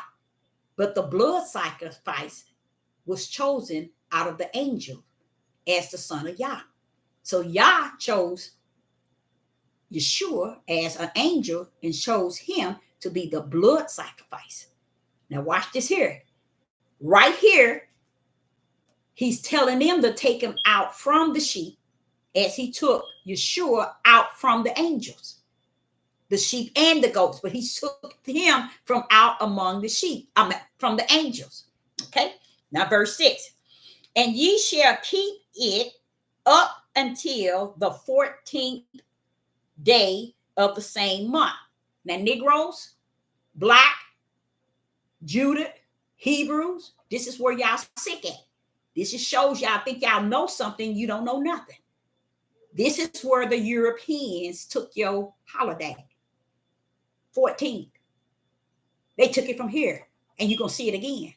This is where they took that and put it on the calendar as 14th day. You see how they do? And you still couldn't see it. You didn't even see it coming. You didn't even know it existed.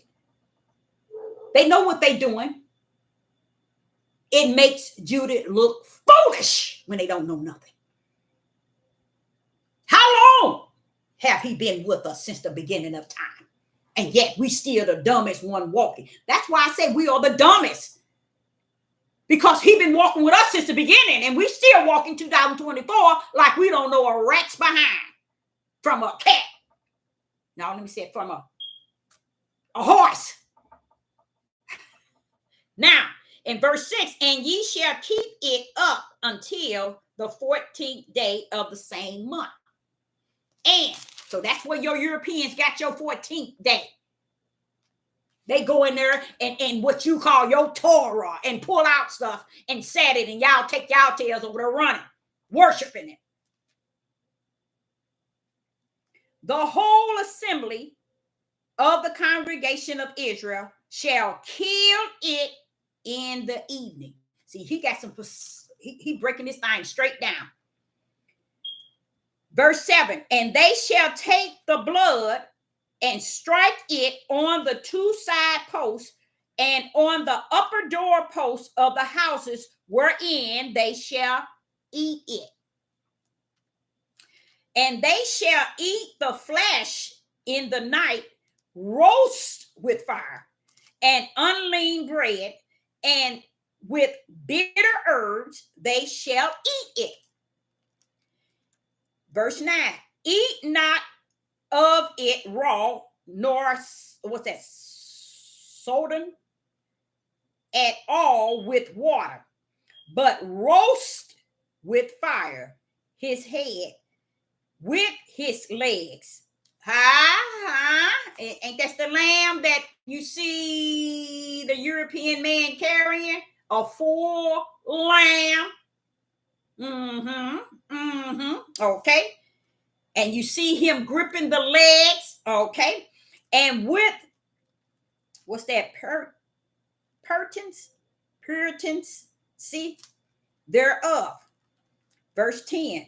And ye shall let nothing of it remain until the morning. And that which remaineth of it until the morning, ye shall burn with fire. Don't throw it in the trash. Don't flush it down nothing. Burn it. Don't bury it. You know how back in the days they bury it and threw dirt on it. He said burn it with fire. Whatever's left. Okay, and it's not supposed to be eaten outside of just that time period. Okay, so he had a time period on it. And it says in verse 11, it says, and thou shalt ye eat it, your learned geared, your shoes on your feet, and your staff in your hand, and ye shall eat it in taste. It is the Lord Passover. Okay. Passover. Watch this here. For I will pass, verse 12, for I will pass through the land of Egypt this night, and I will smite all the firstborn in the land of Egypt, both men and beasts, and against all gods of Egypt I will execute judgment. I am Hamashiach. Verse 13. And the blood shall be to you for a token upon the house where ye are. And when I see the blood, now who is that? Look at the Father pulling up. You hear the Father? See, a lot of people didn't know. They thought it was just death. No, Father said, I'm pulling up, Deborah. How they like me now? I'm pulling up. And he's letting us know that it wasn't what everybody be saying. He pulled up. Okay? He's pulling up. And listen what he says. Pay attention to how he's saying it. And I, in verse 12, will execute judgment. I am Hamashiach. I will execute. See, you don't know who you're dealing with. Now watch this here. Verse 13. The blood shall be on be a token upon your house where ye are. And who is that? The Most High Yah. When I see the blood, I will pass over, and the plague shall not be upon you to destroy you, when I smite the land of Egypt. And watch this here. Verse 14.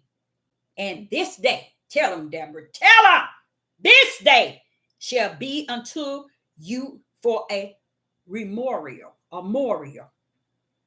And ye shall keep it a feast to Yah throughout your generations. Ye shall keep it a feast by the ordinance forever. Verse 15. 7 days shall ye eat unleavened bread. Even the first day ye shall put away lean out of your house. And whosoever eateth lean bread the first day until the seventh day. The seventh day. Not the Sabbath, but the seventh day. It says here. That flesh shall be cut off from Israel.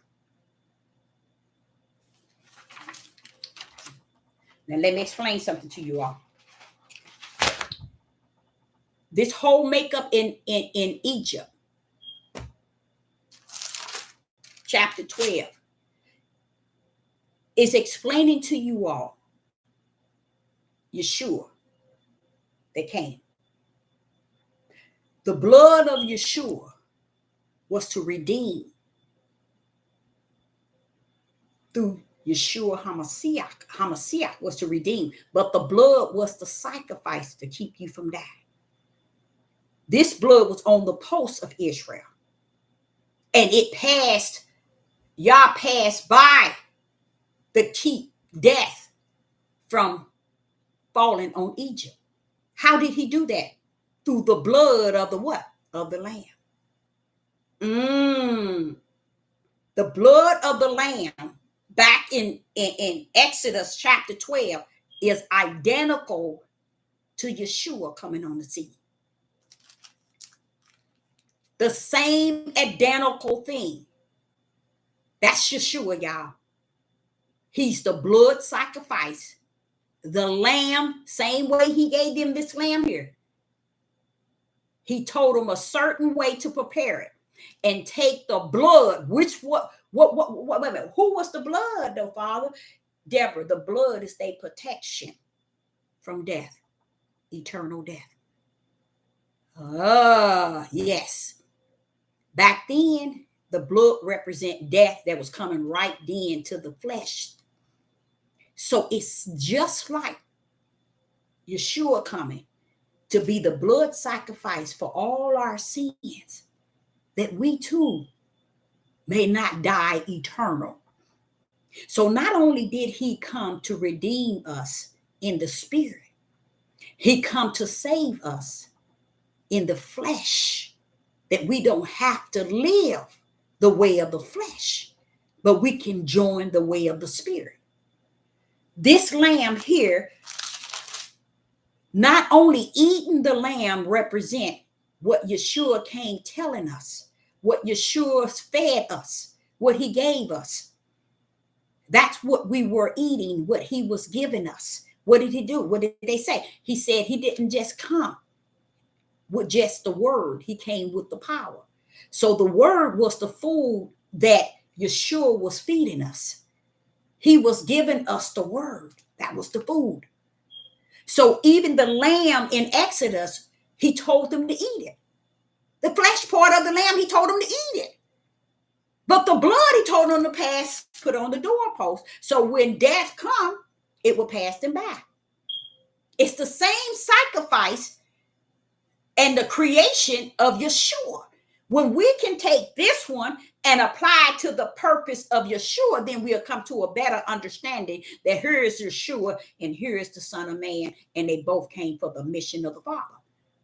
That means you'll understand the power and the word in a way that you don't understand it, because now you understand Yeshua came as the blood sacrifice and Hamashiach came as the word and the power. You see what I'm saying? But what we did is we just gave it all to Yeshua, and we're running around here talking about Yeshua, Yeshua, Yeshua. Sit your tail down. You don't even understand what the part that Yeshua came to die for. The blood. Did not the lamb die? Did not the lamb in everybody's house die? And what did they do with it? They ate it. Yeshua came giving us the word, and we were supposed to eat it. And his blood was to put on our doorposts of our spirit. That's what the blood was for, our spirit. So we don't have to go to the lake of fire and die eternal. We can live forever. Same scenario. But he wanted you to understand, all these years you always saw the two. One was the lamb, and the one that was carrying him was the right hand of the Father, which is Hamashiach. That's who was carrying the lamb. And we missed it. And this is why we're where we at with no power, no resource. Because we think what our resource we got is all about what we got for our materialistic lifestyle. You see? So when you go into Exodus, read Exodus chapter 12. I don't know what happened to all my information. Exodus chapter 12, you guys, do you know that that was not it?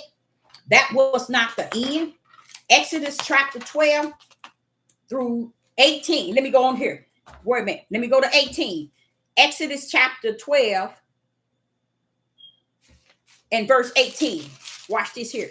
Now, what is it, 18? Yeah, in verse 18. In the first month, on the 14th day. This is the same Exodus we just went. Chapter 12. There go to your 14th day, y'all. I just wanted to show y'all that. That's where the world, the heathens, the Europeans got your 14th day and placed it on a calendar, and you running around here trying to serve it. They took it out of Exodus, a time period in which you should be using as a memorial. How can you place this as a memorial for generations? You can't, because you don't understand it. He wanted us to take that, our men, to take that to generation and generation as a feast. Break that thing down to these sons, so these sons can take it into their family and their family and their family. But what they do, they dropped the ball a long time ago. And here today, you're standing around waiting for the Hebrew Israelites. And he said as a memorial, and he said, ye shall keep the feast to Yah throughout your generation. Ye shall keep it a feast by the audience forever. And they running around here having feast days, drinking and drinking and drinking and drinking. Where do you see the drink? Where do you see the liquor, the cursing, and all this old bull crap? This was about life and death that y'all wanted you to remember, so you can teach your sons, so they can understand the importance of that feast day. It has to show you the Messiah, because it is another example of how Israel was protected always by the Lion of Judah, the same way they was protected here in Exodus chapter 12. And they got their tails feasted. But I don't know if you all knew that it's many verses telling you, Yah said he didn't say like. It's a word worse, not like, but dislike their feasts. And he was speaking of the end days, how they going to take their feasts. You remember when he telling you how it's going to be like the days of Lot? He said they're going to be doing what? Feasting. Why did you add that? Because they're doing it the wrong way, you guys. Why would Yeshua pull up and say, oh, it's going to be like the days of Lot and the days of Noah? They're going to be eating and feasting. Why? Because they didn't took the feast out of the order and got you thinking it's about this. Wait a minute. Hold up. Where's the lamb? Where's the blood of that lamb? It should be a demonstration at every feast with a pole and a doorpost right before the feast, explaining to our young men and our women what took place. Oh, no, they ain't gonna do that. For what? We got to drink liquor and have a good time and play music. See that? Gone. Deuteronomy 28, 7 times until they are destroyed.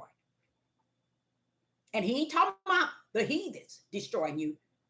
See, I thought he was saying until the heathens destroy you. So all that lies y'all be lying about, talking about the heathens destroy our mind, y'all said use a lie. Here it is in Exodus, your mind been destroyed. And you know what else he told me? He told me in Deuteronomy 28, it's not one thing saying in Deuteronomy 28 that the heathens and the Gentiles going to destroy you. He said, I said I would. See how y'all lied again?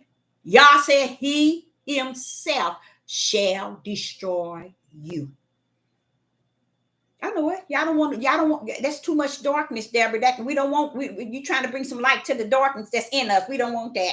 No, he ain't going to do nothing. We all leaving. We got to get to the Mount Zion. And then you wonder why the gate narrow. And you wonder why he says in Revelation chapter 10, it's finished. It all makes sense. So here is the memorial that he said we should have kept. And we didn't. Because we made the feast something else. There should be a play, a reminder of this. And when we set off this here, guess what? It'll show the Messiah. Who is the Messiah? Why is it? What is going to show Judah? Israel. It'll show Israel that he brought him out of the tribe of Judah. The same one, same example of Yah showing us the power of the blood that come to die for us is the same one that, not the same individual, but the blood of that lamb example saved the Israelites back in the days of coming out of Pharaoh. The blood was on their doorposts. So he gave us even a better way in the Messiah. And we took it and we smeared it. And here today, we run around here talking about following all these days of Hebrew Israelite movement and cult. And then have the audacity to talk about people's pagan day. How in the rat's behind you going to talk about somebody's pagan day when the days that you're celebrating is not of God? So what's going on? What's going on? I remember when I questioned the Father about the one that had the oil and she was putting it and rubbing it on his feet, and how the disciples, I think it was Thomas, I don't know who it was, that said, well, why are you letting her do that? That oil is expensive. And right then, you know what he said? He said, from this day on, remember this as a memorial.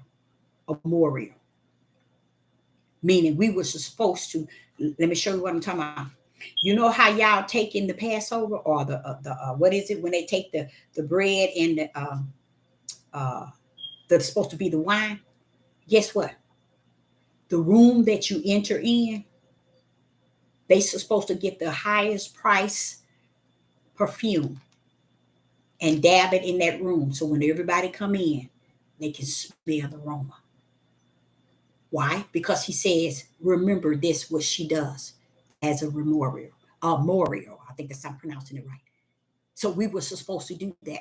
And all my life, I always wondered, why are they taking this here Passover? Why are they doing that? And when she was putting that oil on his feet, he wanted us to continue that. What was it that he wanted us to continue? The smell.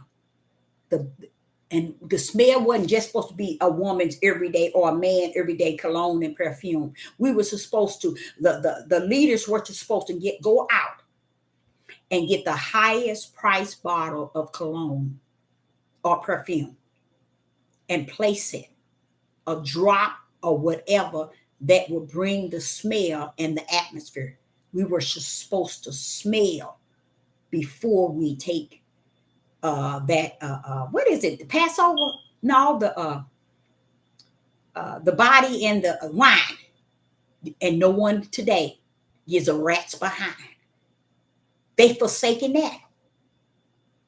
Just like this here.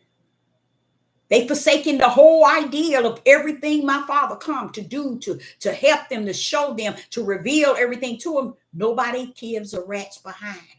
It's more important to them that they teach, they preach, they lead, they precept, they line, they little here, they little there. All of that is in the flesh, y'all. It means nothing if you don't have the Ruach in the spirit to teach you what you opening your mouth to say. It's all vain and that's communion. There it is. And in communion, they not to take communion unless the oil of fragrance is in the presence. And that's what he told them to continue to do throughout the end of time. Did they do it? Nope. They don't care about nothing like that, but they want to. Why? Because these are the signs that shows you all this role playing. Everybody is finding their time to play in. You're just making a fool of yourself. Because he is not with you, for you, or anything that makes you think that you ruling something and you doing something. So let everybody keep playing. Let them go and keep playing. When I got to Revelation chapter 5, when I got to Revelation chapter 5, because he took me there, Revelation chapter 5, and I was like, okay, so what is going on with Revelation chapter 5? In Revelation chapter 5,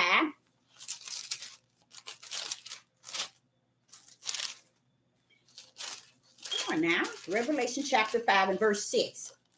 Revelation chapter 5 and verse 6. Revelation chapter 5 and verse 6, it says, and one of the elders said unto me, weep not, behold, the Lion of the tribe of Judah. That's Yeshua, y'all. That's Yeshua. He's the Lion of the tribe of Judah. So if you stand your tail around here and think Deborah shouldn't be talking about Judah, something wrong with you.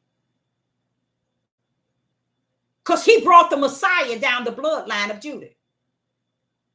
And let me correct that. Down the people of Judah. And it's sad. Now here it is in the kingdom. Revelation chapter 5 and verse 6. And behold, and lo, in the midst, I was reading in the midst of the throne and of the four beasts, and in the midst of the elders stood a lamb, as it had been slain. You see that lamb being slain? That was Yeshua. The same way Exodus had the example, we got a greater example, but the same purpose, the same way that Yah is showing an example of the lamb and how he sets it up for the lamb to pay the penalty of the blood sacrifice. So the lamb had to do what? Die. So in Exodus, the lamb had to do what? Die. Why? Because they needed the blood. So Yeshua had to die because what? We needed the blood. He had to die for our sins. Well, what did this lamb have to do? He had to die for the blood. Okay? And what did they do? They ate it. So it's the blood to keep what? From death. What did Yeshua do? He died for our sin to redeem those back to the Father so they don't have to go to the eternal lake of fire. So he redeemed them from death of the lake of fire to eternal life. And here he says, verse 6, and behold, and lo, in the midst of the throne of the four beasts and in the midst of the elders stood a lamb, as if it been slain. So I want you to know that this is Yeshua. This is Yeshua. Hamashiach can't be slain. Why do you think that when Yeshua was in Gethsemane and he was saying, take away this cup, who do you think he was saying it to? He was saying it to Hamashiach. Why? But Hamashiach had to come out. Why did Hamashiach had to come out of Yeshua for the oneness of the mission? Why? Try to nail the Father to the cross if you want to, since you think you know everything. Try to nail him to the cross. You can't nail the word, the spirit, and the power to no cross. He took him to the cross and let him fulfill the mission of the Father. And that's why he said, take away this bitter cup, not mine, but thy will be done. And then he get on the cross and say, Abba, Abba, why have thou forsaken me? I ain't forsaken you. I can't go on that cross. They can't kill they can't nail the word. They can't nail the spirit, and they can't nail my power. Get up on that cross. That's the purpose. He gets up there and instant. What happened? The ghosts leave. So it wasn't for him to get on the cross and suffer. It was just the blood of the sacrifice. He was that lamb that you see, that one hanging around and going around. Well, that's the shepherd. But see, what y'all did not know, as long as Yeshua was the lamb, the Father was the shepherd. Something y'all didn't get.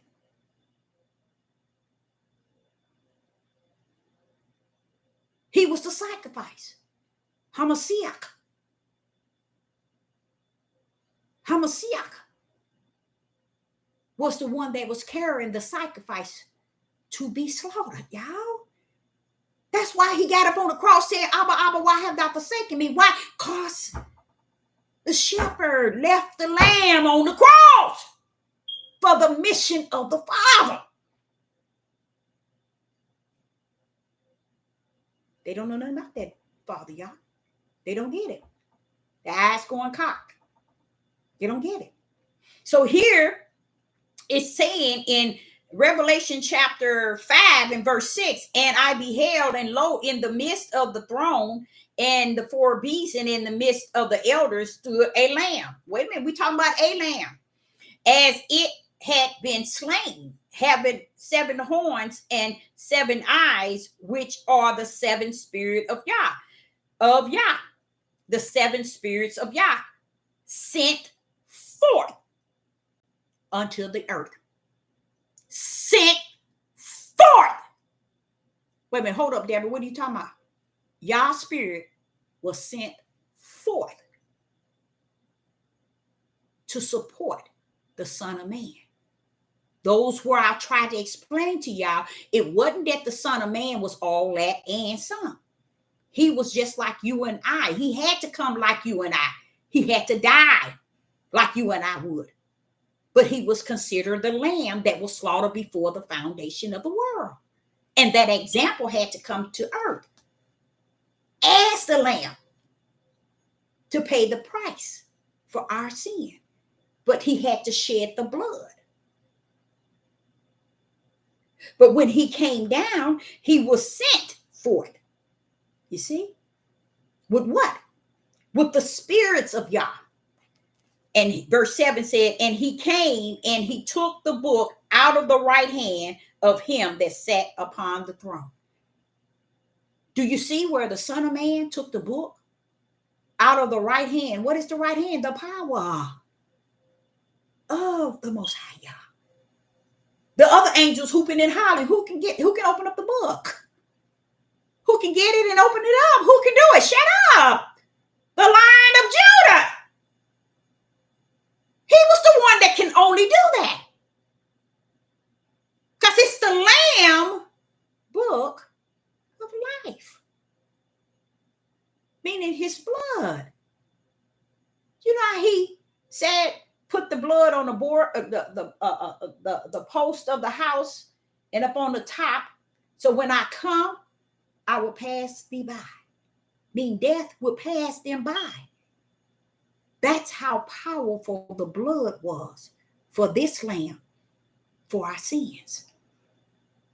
Was likened to the blood for Israel in Egypt, to keep them from dying, from death. Same scenario. This is how you find your way home to Yeshua, is to know that it's likened to Exodus chapter 12. But you're so busy in Exodus trying to make this Exodus that y'all about to pull likened to that one. Totally different, baby. Y'all singing a different song. That leads me also to understand many people are lost because they did detaching it to be a second Exodus. You cannot detach it as a second Exodus because they ain't got nothing in common. Nothing in common outside of getting your butt out of where you at. One Exodus took to the wilderness, just taking us to glory.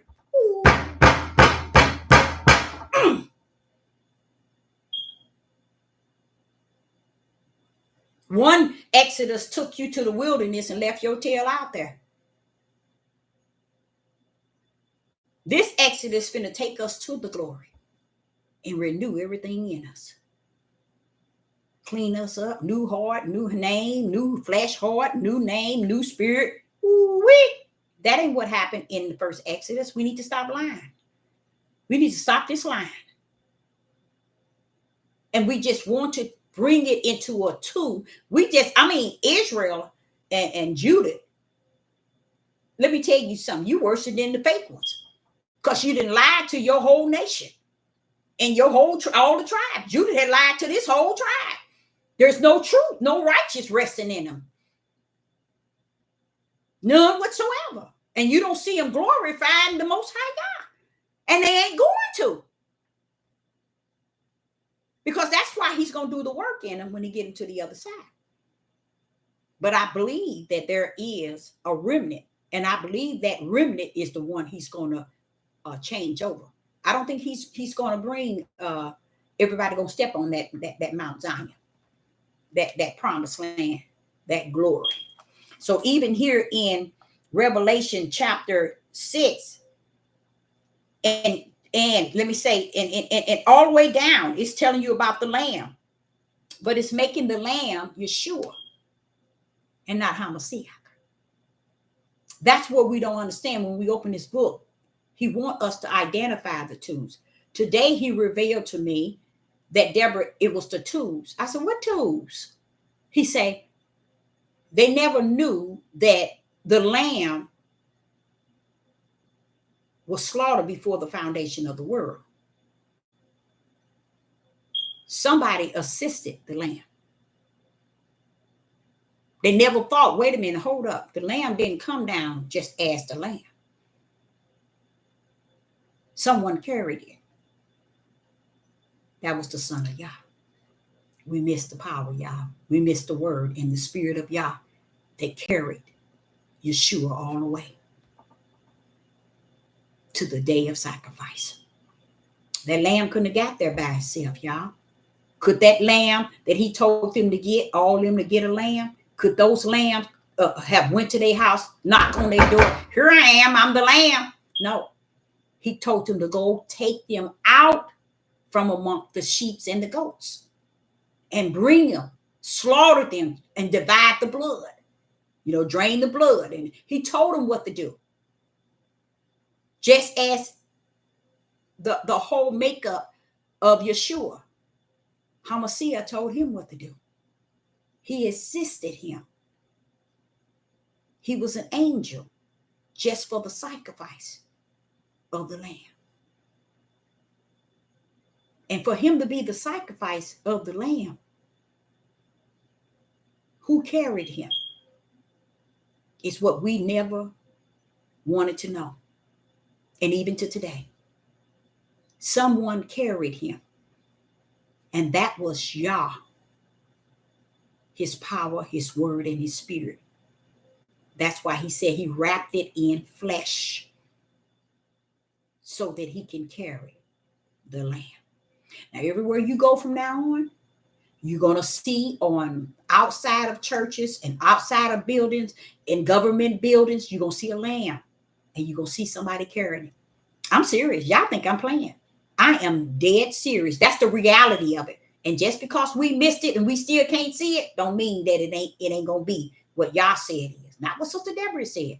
I'm basing it on everything he's telling me, and I'm just kind of showing it to you. And the way he gave it to me was off the chain, way better than what I'm saying.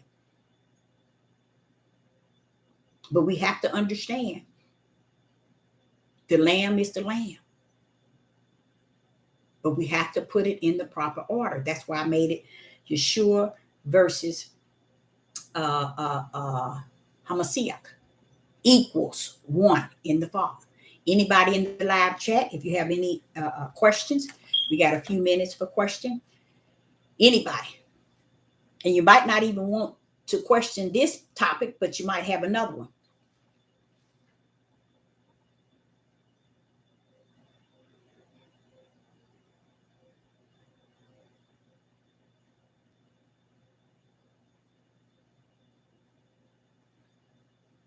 No questions?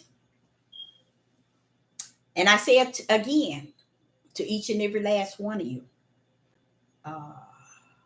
Paul did something that I think was off the chain. I didn't see Peter and them doing it. Paul brought and introduced something that we even today have not sat down. We were so busy wanting to see Paul say women are to shut up. All the things that had to do with the flesh. But when Paul stepped into this here in Hebrew chapter 1, he took us all the way spirit, y'all. He took us all the way home. He took us all the way home. Many of us too far in the deep of the ocean. We don't see dry land, nor will we, because we've been out there too long to see even a pin needle. It's a place where we live and where we die. But whoa, when he tried us by that fire. Sister Deborah too, everybody. We're going to get tried by that fire. We are now being tried by the fire. But we just think we just exempt, just like these Hebrew Israelites on the corner and these Hebrew Israelite camps and these organizations that's forming their own this and that. You can see the messed up from the floor that's going on amongst the Hebrew Israelites. A mess. And now you start to hear it getting quiet down now. where you don't see Hebrew Israelites as you once did. You don't hear from them like you once did. Now you got them spreading out, separating, and gotten into it with each other, arguing and fighting and fussing, and decide to go their own ways. And their own ways has son them different ways in a different belief. And that's really what's going on. And me, myself, I tell you what, if I continue to wake up and get what Yah has for me, and he's willing to teach me like he's teaching me, I'm all right. I'm going to be all right. Sister Deborah going to be all right.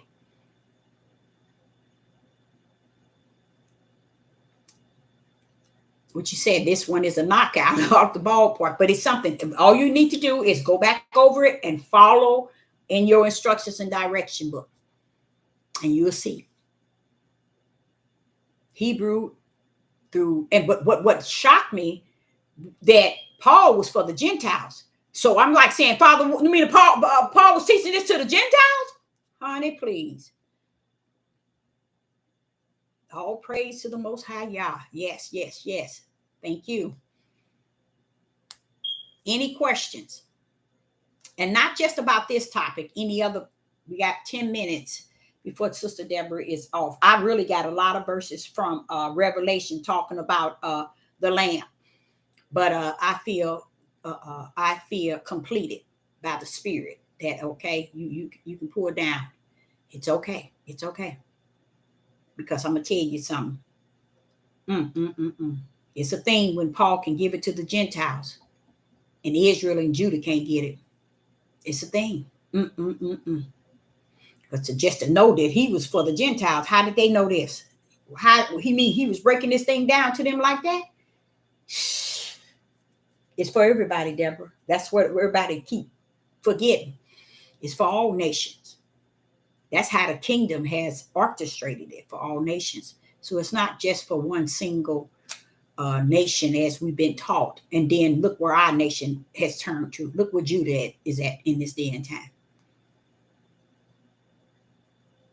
So much is going on in the land itself that we are bombarded with the ways of the world, to the things which is spirit and truth, the food of the spirit.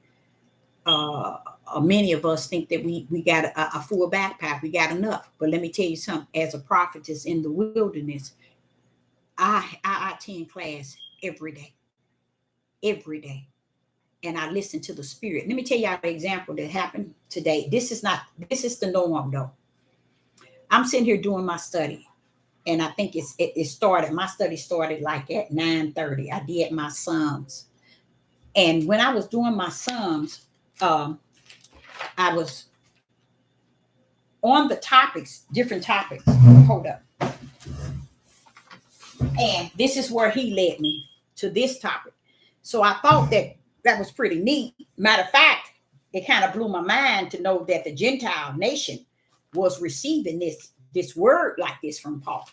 Because I go over to Peter and I don't hear him talking it. And Timothy, I don't hear him talking it. I don't hear John or nobody talking it. But then here go the one that's teaching the Gentiles.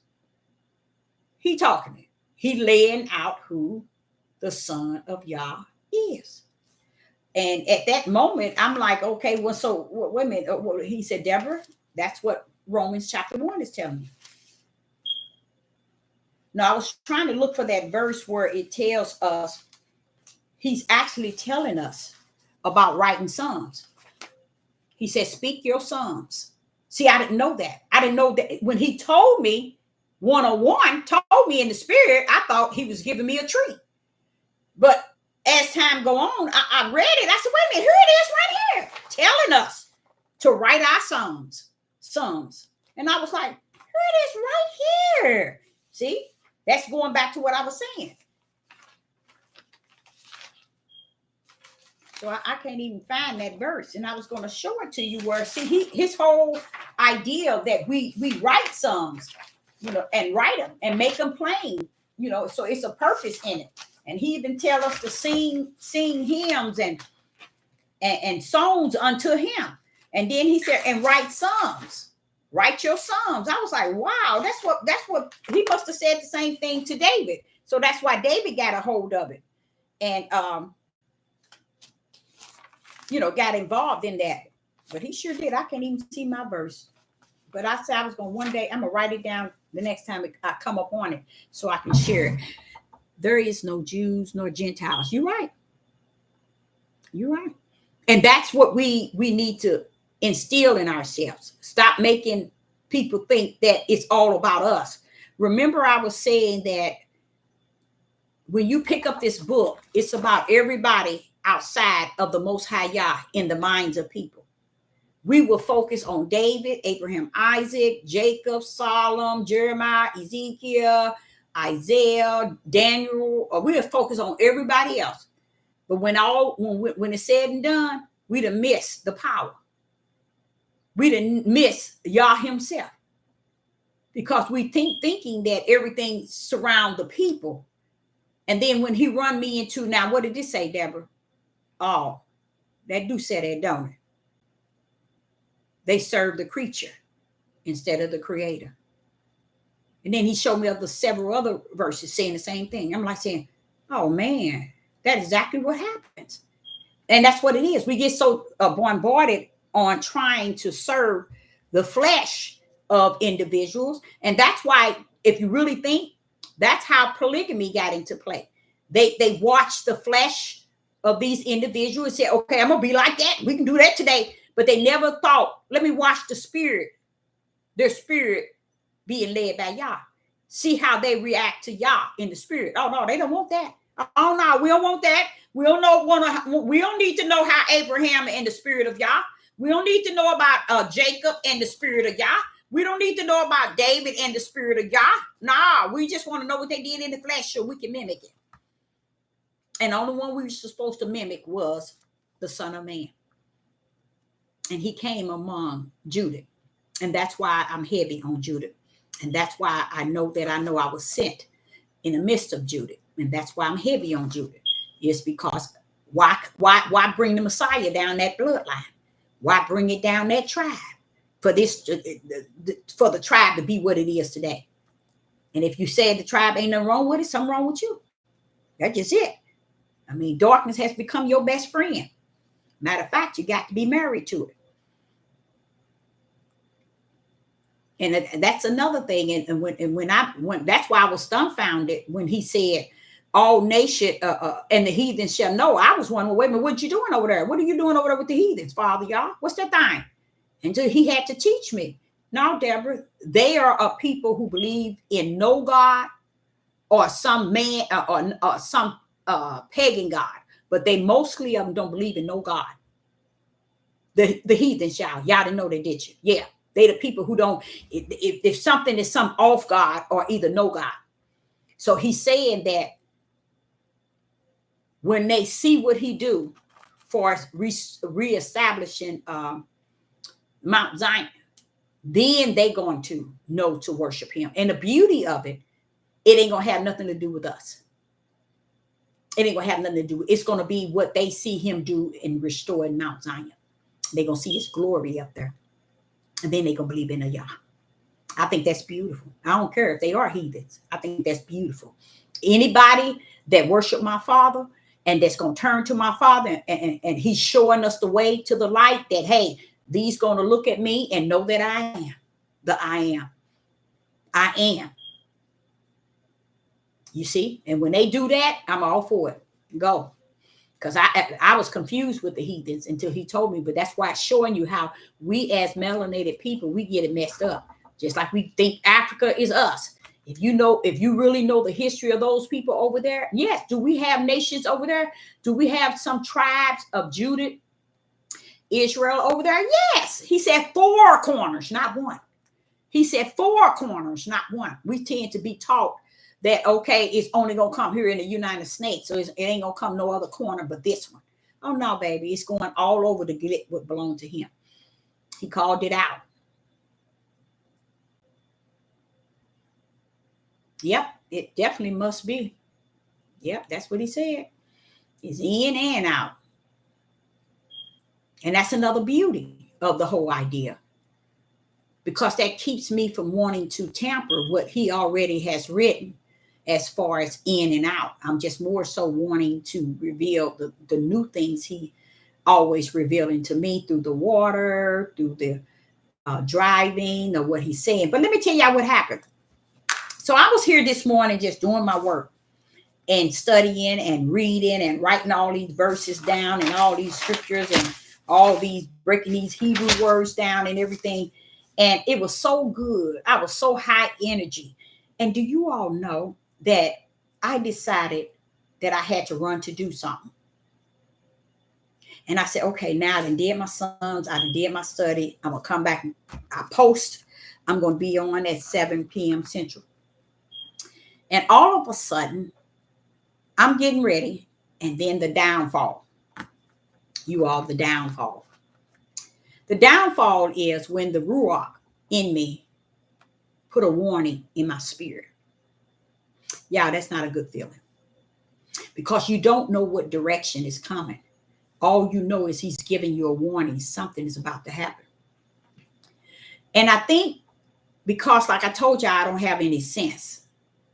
I believe that he prepared me from the inside so that the outside can be fully controlled, which I do love. Because I've seen him do it throughout my life. But what I've been feeling lately and experiencing lately is the Ruach himself. Even when he's teaching me and he's showing me, I get in here, sit down. And today I had a cup of coffee. I didn't have coffee for about 7 to 8 days. No, it's about, they said 5 or 6 days, or maybe a little more than that. I don't know. Because I want to make sure that I am in control and not this flesh. That's how I am, you guys. I will get off of something that I think that's going to try to think it's going to rule me. I get off of it. You know, I might eat my little candy. And when I think, hey, you trying to rule me, flesh, you ain't finna get nothing. You ain't getting nothing. So I will do away with it for a week or two, just to show the flesh, you ain't going to have no dominion over nothing. Sit your tail down. You have to, y'all. That's how you have to deal with your flesh. So here I am here this morning, and I did my study. I did everything. And I'm getting ready to go out here to make a run. And I began to pray. Walk in the house, getting ready, and pray. Oh, Father, the feeling is heavy. Whatever it is, Father, bind it up. I said, Father, the feeling is heavy. And it's just turning up in my inside, in my spirit. And you all, I want to share with y'all, it's not a good feeling. And it's not meant to be a good feeling. It ain't pain. It is sorrow. So it's a level of sorrow. And it's not the heavy sorrow, but it's enough for me to know that he's warning me from the inside. I got in the car and I said, okay, make sure I got this. And that feeling was still there. And it was almost like it was saying, baby, don't be mad. You're going to be mad. Baby, don't calm down. Don't worry about it. It's going to be okay. And I kind of felt him doing that, but yet that feeling was still within me. So that was the Ruach kind of warning me and preparing me. By the time I got to the location, there it was. The bad news. And I began to just thank him and glorify him. I began to just thank him and said, look at you. You warn me. You let me know every time. You always coming to let me know things and warn me and instill things in me so I know ahead of time. Father, that is so beautiful, because what he doing is he said, Deborah, I'm going to prepare you from the inside for whatever goes on the outside. And I think it's beautiful. And I'm going to tell you how beautiful it is. That's how it was when I was a little girl. Same way. And that's what my mother used to say. Well, why don't you go and pray? You need to pray. When he telling you things like that, you know, he always telling you, why you hard-headed? You need to pray when he tells you and giving you visions and dreams and showing you things. You need to, you know why she's saying that? Because she know everything I told her that he have said to me when I was a young girl coming up. She know, bam, there it is.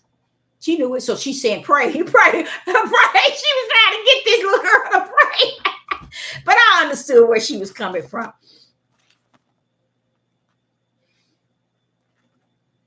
Oh, wonderful. Good.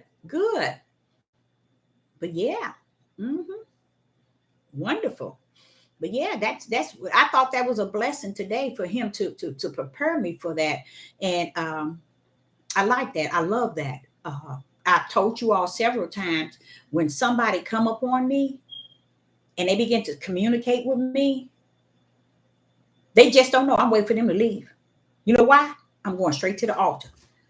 Who's that you son me? Because it's nobody going to come up on me that he ain't going to warn me. You see? So I know that this been happening to me all my life.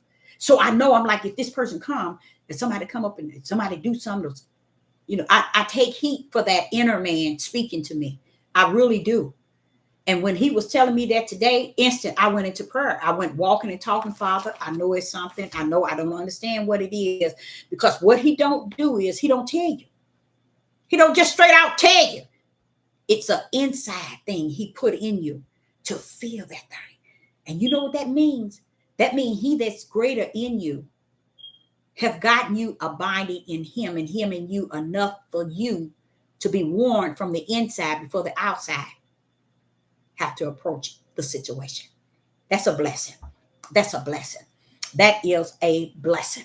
That is a blessing. And I always say it, like I told my son, I said, anything happen, you call on your mama, God. I told him, you don't have to say y'all. You don't have to say that. Just say the God of my mother. And he already know what he's talking about when he said his mother.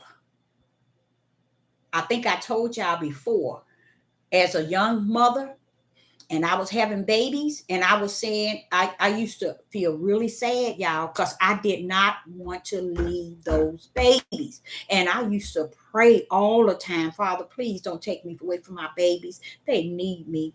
They need me, Father. My babies, please don't take me away. I used to say that to the Father all the time, until one day he told me, look, you need to shut up. You need to stop saying that. You need to stop saying that. He had to tell me, because I said it. For him to come to me that way, I was out of order. I was just addicted to praying that he keep me alive for my babies. And you know what he said to me? He said, while you sitting wanting me and you pleading and begging me to leave you with your children, you teach them everything I taught you. You give them me. So when I do take you, and I'm going to take you, then they'll always have you, because they have me. It ain't important that you be in their presence. It's me. Teach them me like I've allowed you to know me. And if you have to sleep, Deborah, they'll always have you, because they'll have me. So he's assuring me that they're not going to miss me, because they're going to have him. And when they know they have him, they're going to come to understand that's the Yah of my mother. And now mama is ever present, because he wants me to teach them him. And let me tell y'all, I did. Even to today. Don't come around me if you ain't ready to hear it. I give them what he gives me, as he said. And when I have to put you sleep, then they'll always have you. Guess why? Because they'll have me. And that was powerful. But he had to tell me that. And from that time on, y'all, I never said it again. I'm not kidding. I never said it again. I never said it again. Never said it again. Don't think I haven't felt it, but I never said it to, oh, please keep me alive for my no, I never did say it again. Even when they were young, I never said, after he told me that, don't say that. Give them me. And if you give them me, they're going to always have you. No matter where you go, they're going to always have you, because they're going to have me.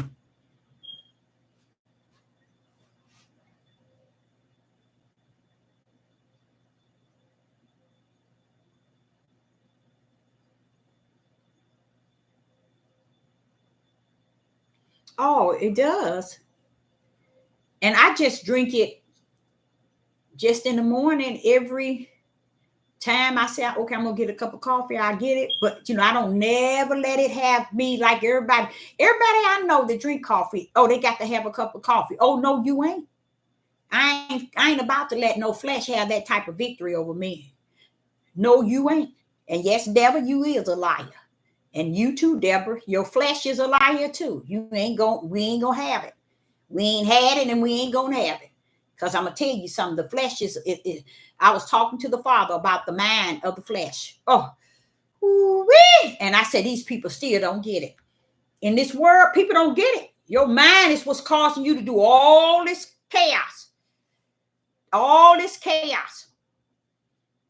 This one man went and took his 2 twins, and I don't even think they were 2 years old, and drowned, trying to drown them. Tell me that wasn't the right hand that stopped him, because he was out there trying to drown them. I'm telling you, that is not.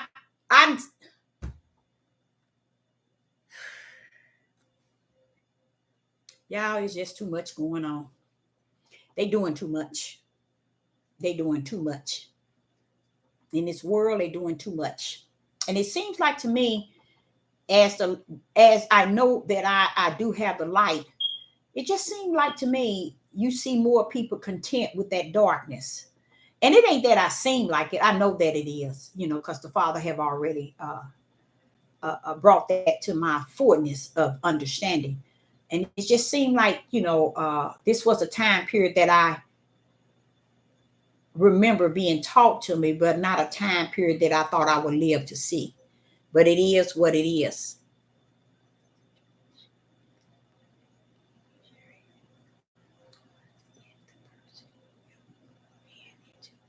What, this morning? Oh, this morning was a situation that I thought was okay. But when I got there, they said it wasn't. It was closed down. And it would have been a shock.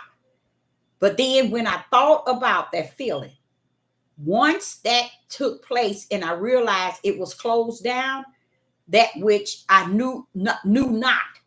And it was my information that they closed down.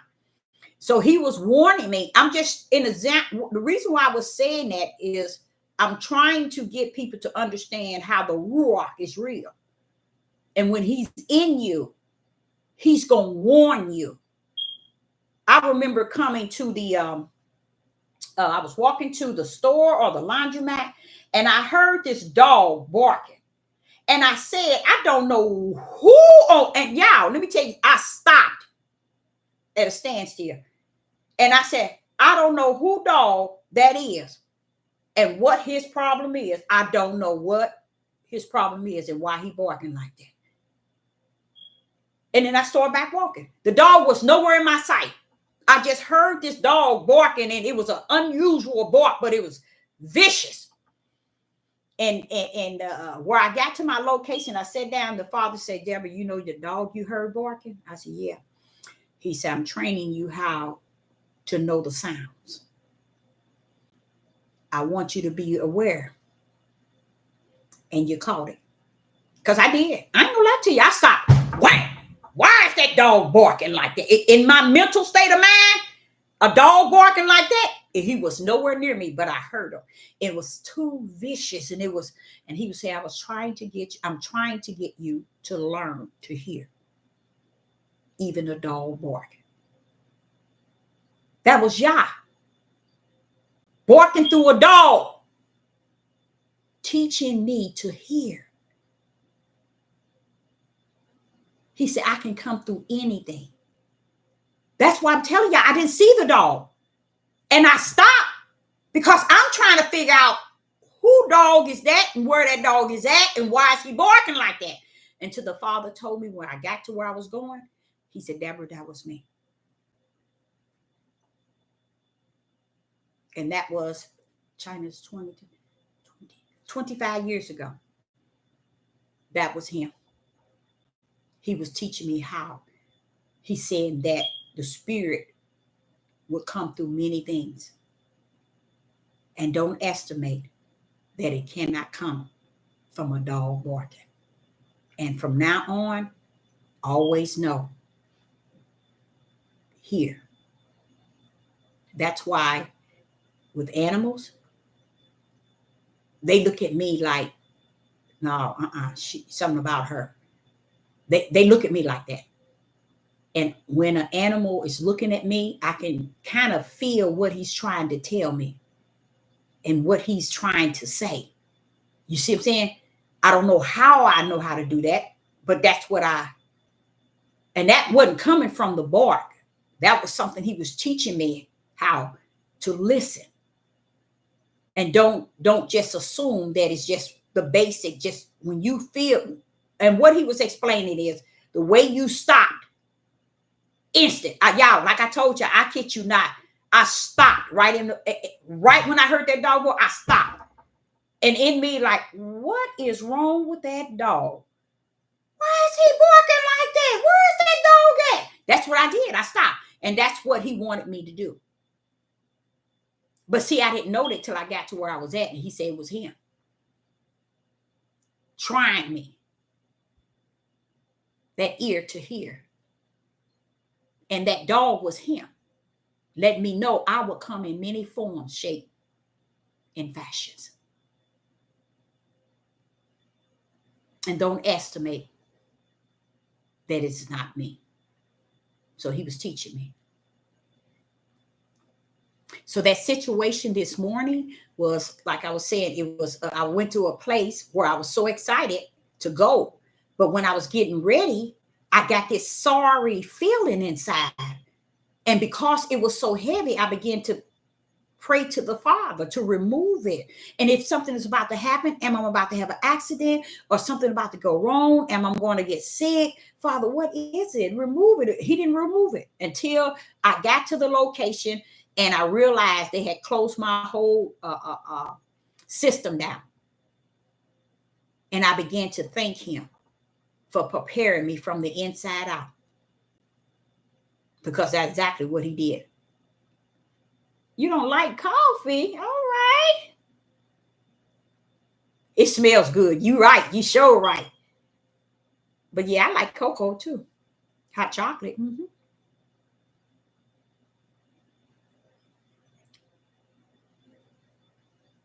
Yeah, that's pretty much what you exactly teaching me discernment. Mm-hmm. Oh yes, he sure did.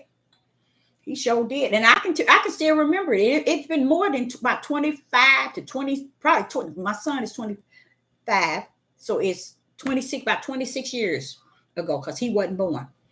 I was just walking. I wasn't just walking. I was walking to go someplace, but and I do a lot of times, even when I'm just here, that feeling come along.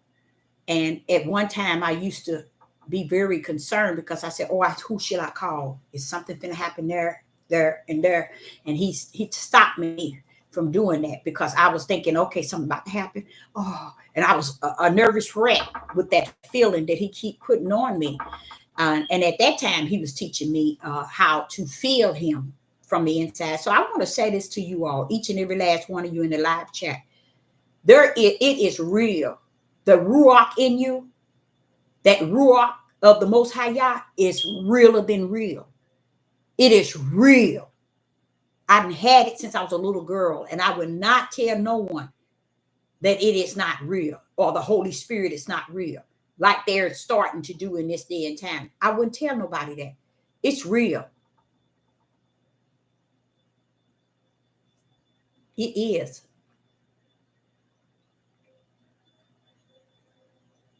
Yeah.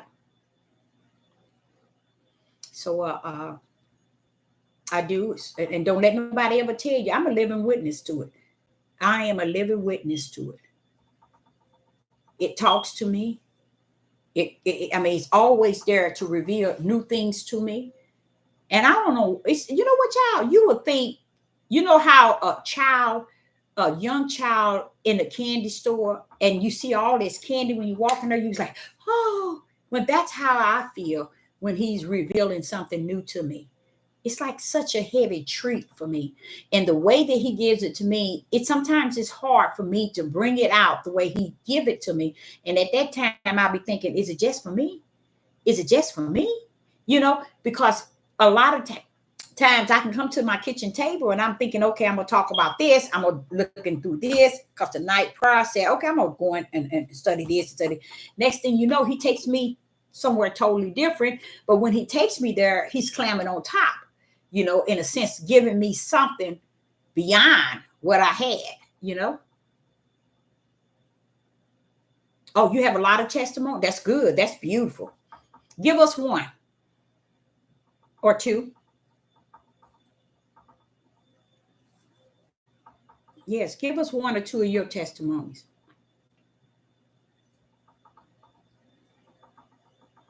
I think I told y'all the one when I went over the cliff. Because you can't let people tell you he ain't real. When you didn't, you know, all your life, he didn't try, he didn't prove himself. And then somebody just gonna come out of nowhere and say he ain't real. And that's what they're saying today, especially today, like no other day, time period. Okay, yes, share one. Oh, that someone says, share. I'll share one. Good, do that. Yeah, it's a good thing. Yeah. And anybody else in the live, share if you have a testimony. And another thing about testimonies, it's about revealing the glory of Yah and how he is, who he is. You know, it really is, because it's telling you exactly who he is in the spirit realm and how he comes in the natural in your life or in a situation, and he revealed himself. Yeah. You remember, I don't know if y'all remember, in the church, they used to always have testimony service. But let me tell you what they used to testify to. Oh, I got a new car. He blessed me with a new car. Or he blessed me with money in the bank. He blessed me with a new house. That's what testimony was back in the church in the days. That's what testimony was. And those things can be testimonies too. But where do he get the glory? Ah, you see, you inherited it, but where do he get the glory?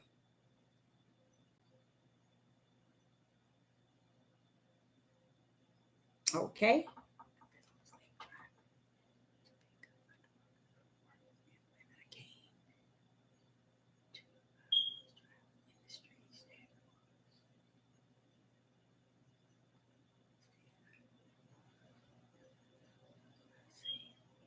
Praise the Most High Yah. I know that's right. And you fell asleep? Oh my God.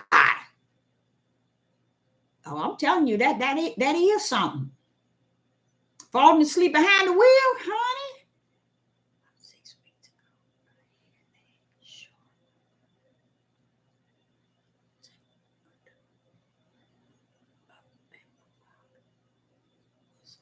Wow. It happens close to home. I thought it was stripped out. When I went to tighten it down, it wasn't. And you thought what you said, you thought what you said, you tighten it up down. You thought you went to tighten it down, and it wasn't. It wouldn't.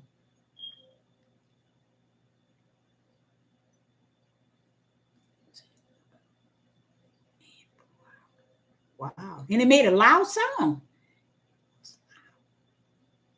Seemed like wasn't that dangerous for a spark plug?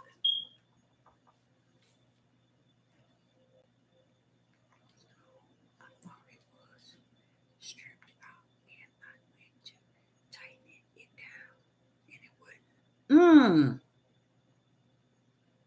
Wow.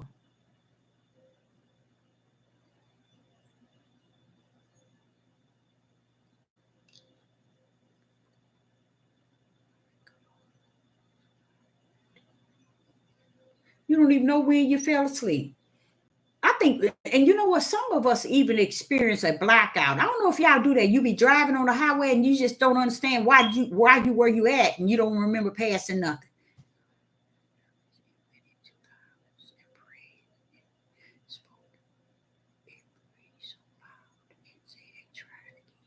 Oh, he told you to try it again. I know that's right.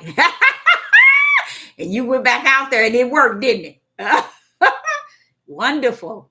Praise the Most High Yah. I know that's right. Wow. He spoke and said, try it again. That's what I'm talking about.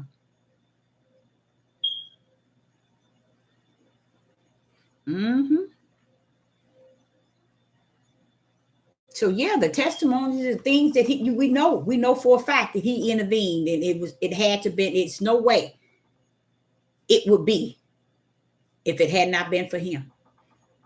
That is so true. And we all have all kind of testimony, but we thinking that it's all just about us, but you just don't know. It's supposed to be brought out to show him his glory and what he's done.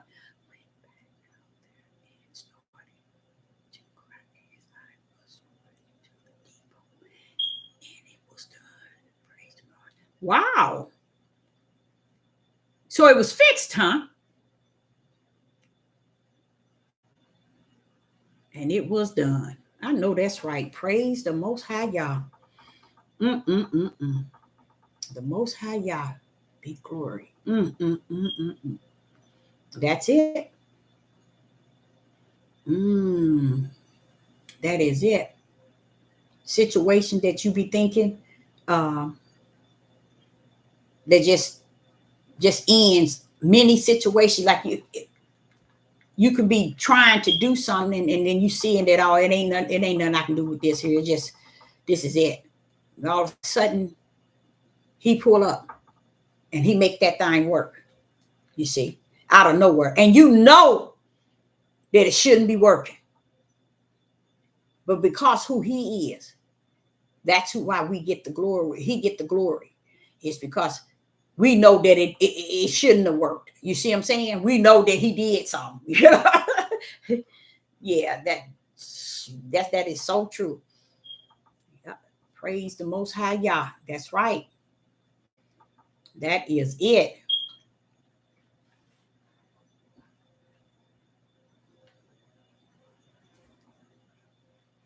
That is it.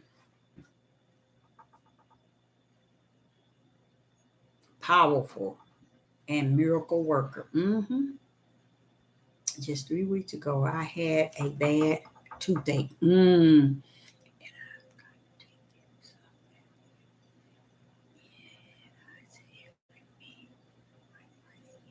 Instead of taking this medicine 3 weeks now, and the pain is no pain. I know that's right. I learned something that I did not know, and I didn't. My youngest son wouldn't tell me.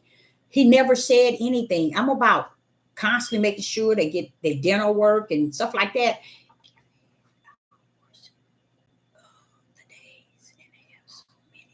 Yep.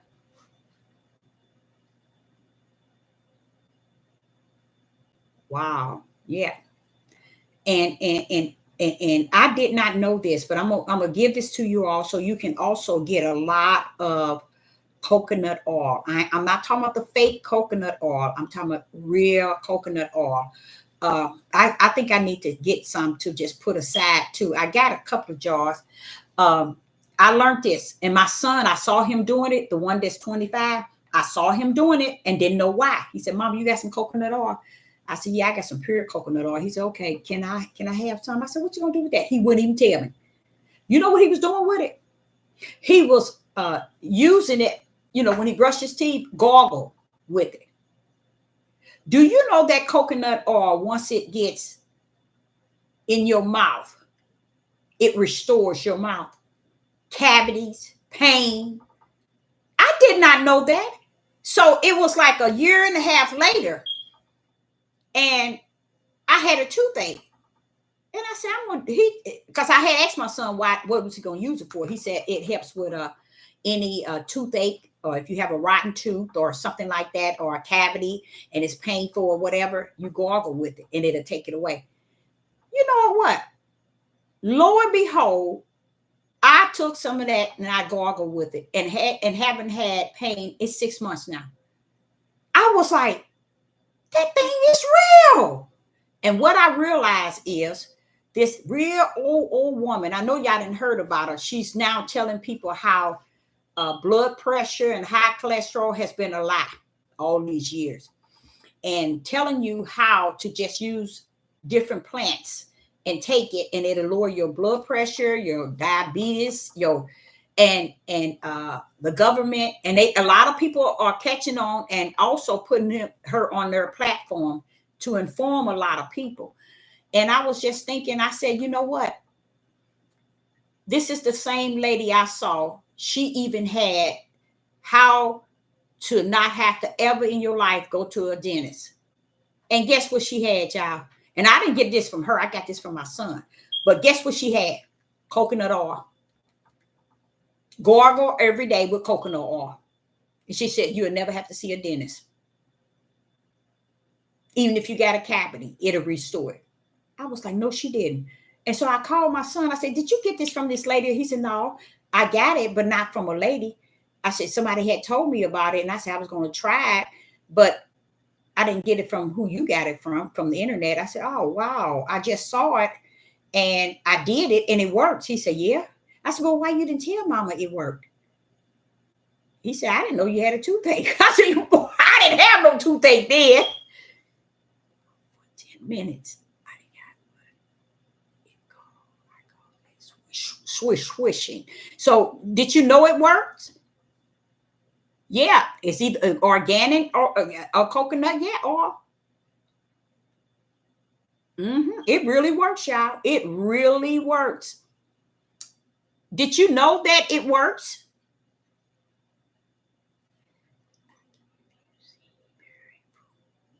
Yes, right. You are so right. And guess where that's at? In Genesis chapter 1, where he said we bypassed it. What you say, pulling it? What that mean? I don't understand. But yep, it works. It works for real, y'all. Like for real, for real. Oh, okay. It works for real, for real. I was shocked.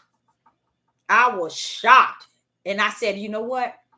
That's another thing I'm going to put down in my storage, is just to have that, because I believe the journey we're going to go on, we ain't going to be able to take nothing as we think. Oh, so you are pulling. It's called what? No, you said it's called pulling. But yeah, but I did not know that it restored even rotten teeth. I was like, I ain't got no rotten teeth, but I'm just still saying I didn't know it. When she broke it down, she said, when she said dentist, she meant that, you know, no matter what's going on with your teeth, that oil, gargle every day with it, coconut oil, and stay away from that fake coconut oil, because all that, a lot of that stuff is not even real oil. It's grease, pork grease, and all that old trash. But yeah, it really works. It really works. And I was telling you all about what I did with cloves. I took my blender. I have a small blender, and I put them in there to grind them up. Now, when I order my organic capsule, I'm going to put them in capsule, and I'm going to take a capsule a day. But right now I'm taking like a little teaspoon. And you know what made me go on and do that? I think I told you all about it. Is when I blend that, blend it up in my blender.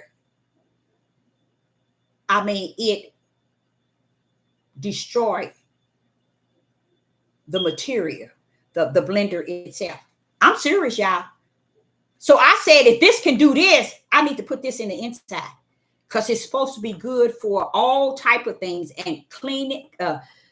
Parasites. It's supposed to be good for blood pressure. And, it's a lot of things they saying. But then again, a lot of people on YouTube are also saying a lot of lies. But when I saw what it did to my blender, I said, no, this got to be work. This got to be some good. And then it's like, it tastes like, you know how you go to the dentist and you get that shot to deaden and numb your gums? That's what it tastes like. And it numbs your gums for real, y'all. So if you had a toothache and you need it to be numbed, you take some of that what is it, clover, and blend it up and put it in there on that toothache. I'm telling you. He said they call it pulling when it is in your mouth. Close your lips and pour it. Oh my goodness. Oh, don't do that. Oh my God. Oh my God. But yeah, so a lot of these things, like you said, the herbs, it's in there in Genesis 1. It's telling us what we can use. But we don't want to do that. We got to go to the doctors and get their medicine. Oh yeah, I've heard of that too. The dogwood, Jamaican dogwood. I've heard about that one. But yeah, I sure have. But I, Sister Deborah, appreciate each and every last one of you all. I hope you got something out of the lesson. And I appreciate everybody in the live chat. And I will be back.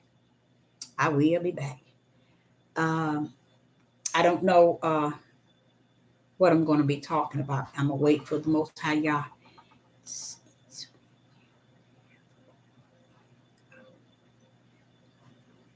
It's easier when you have the oil in your mouth. Easy. Yeah. Yeah. So I, Sister Deborah, will say I appreciate you all, and I will be back. And I would ask you also take a look at the video replay, and this time follow along in your instructions and direction, and hopefully the Ruach will be in you to lead and guide you. So I, Sister Deborah, say have a wonderful evening. And shalom and shalom. Thank you. Praise the Most High Yah.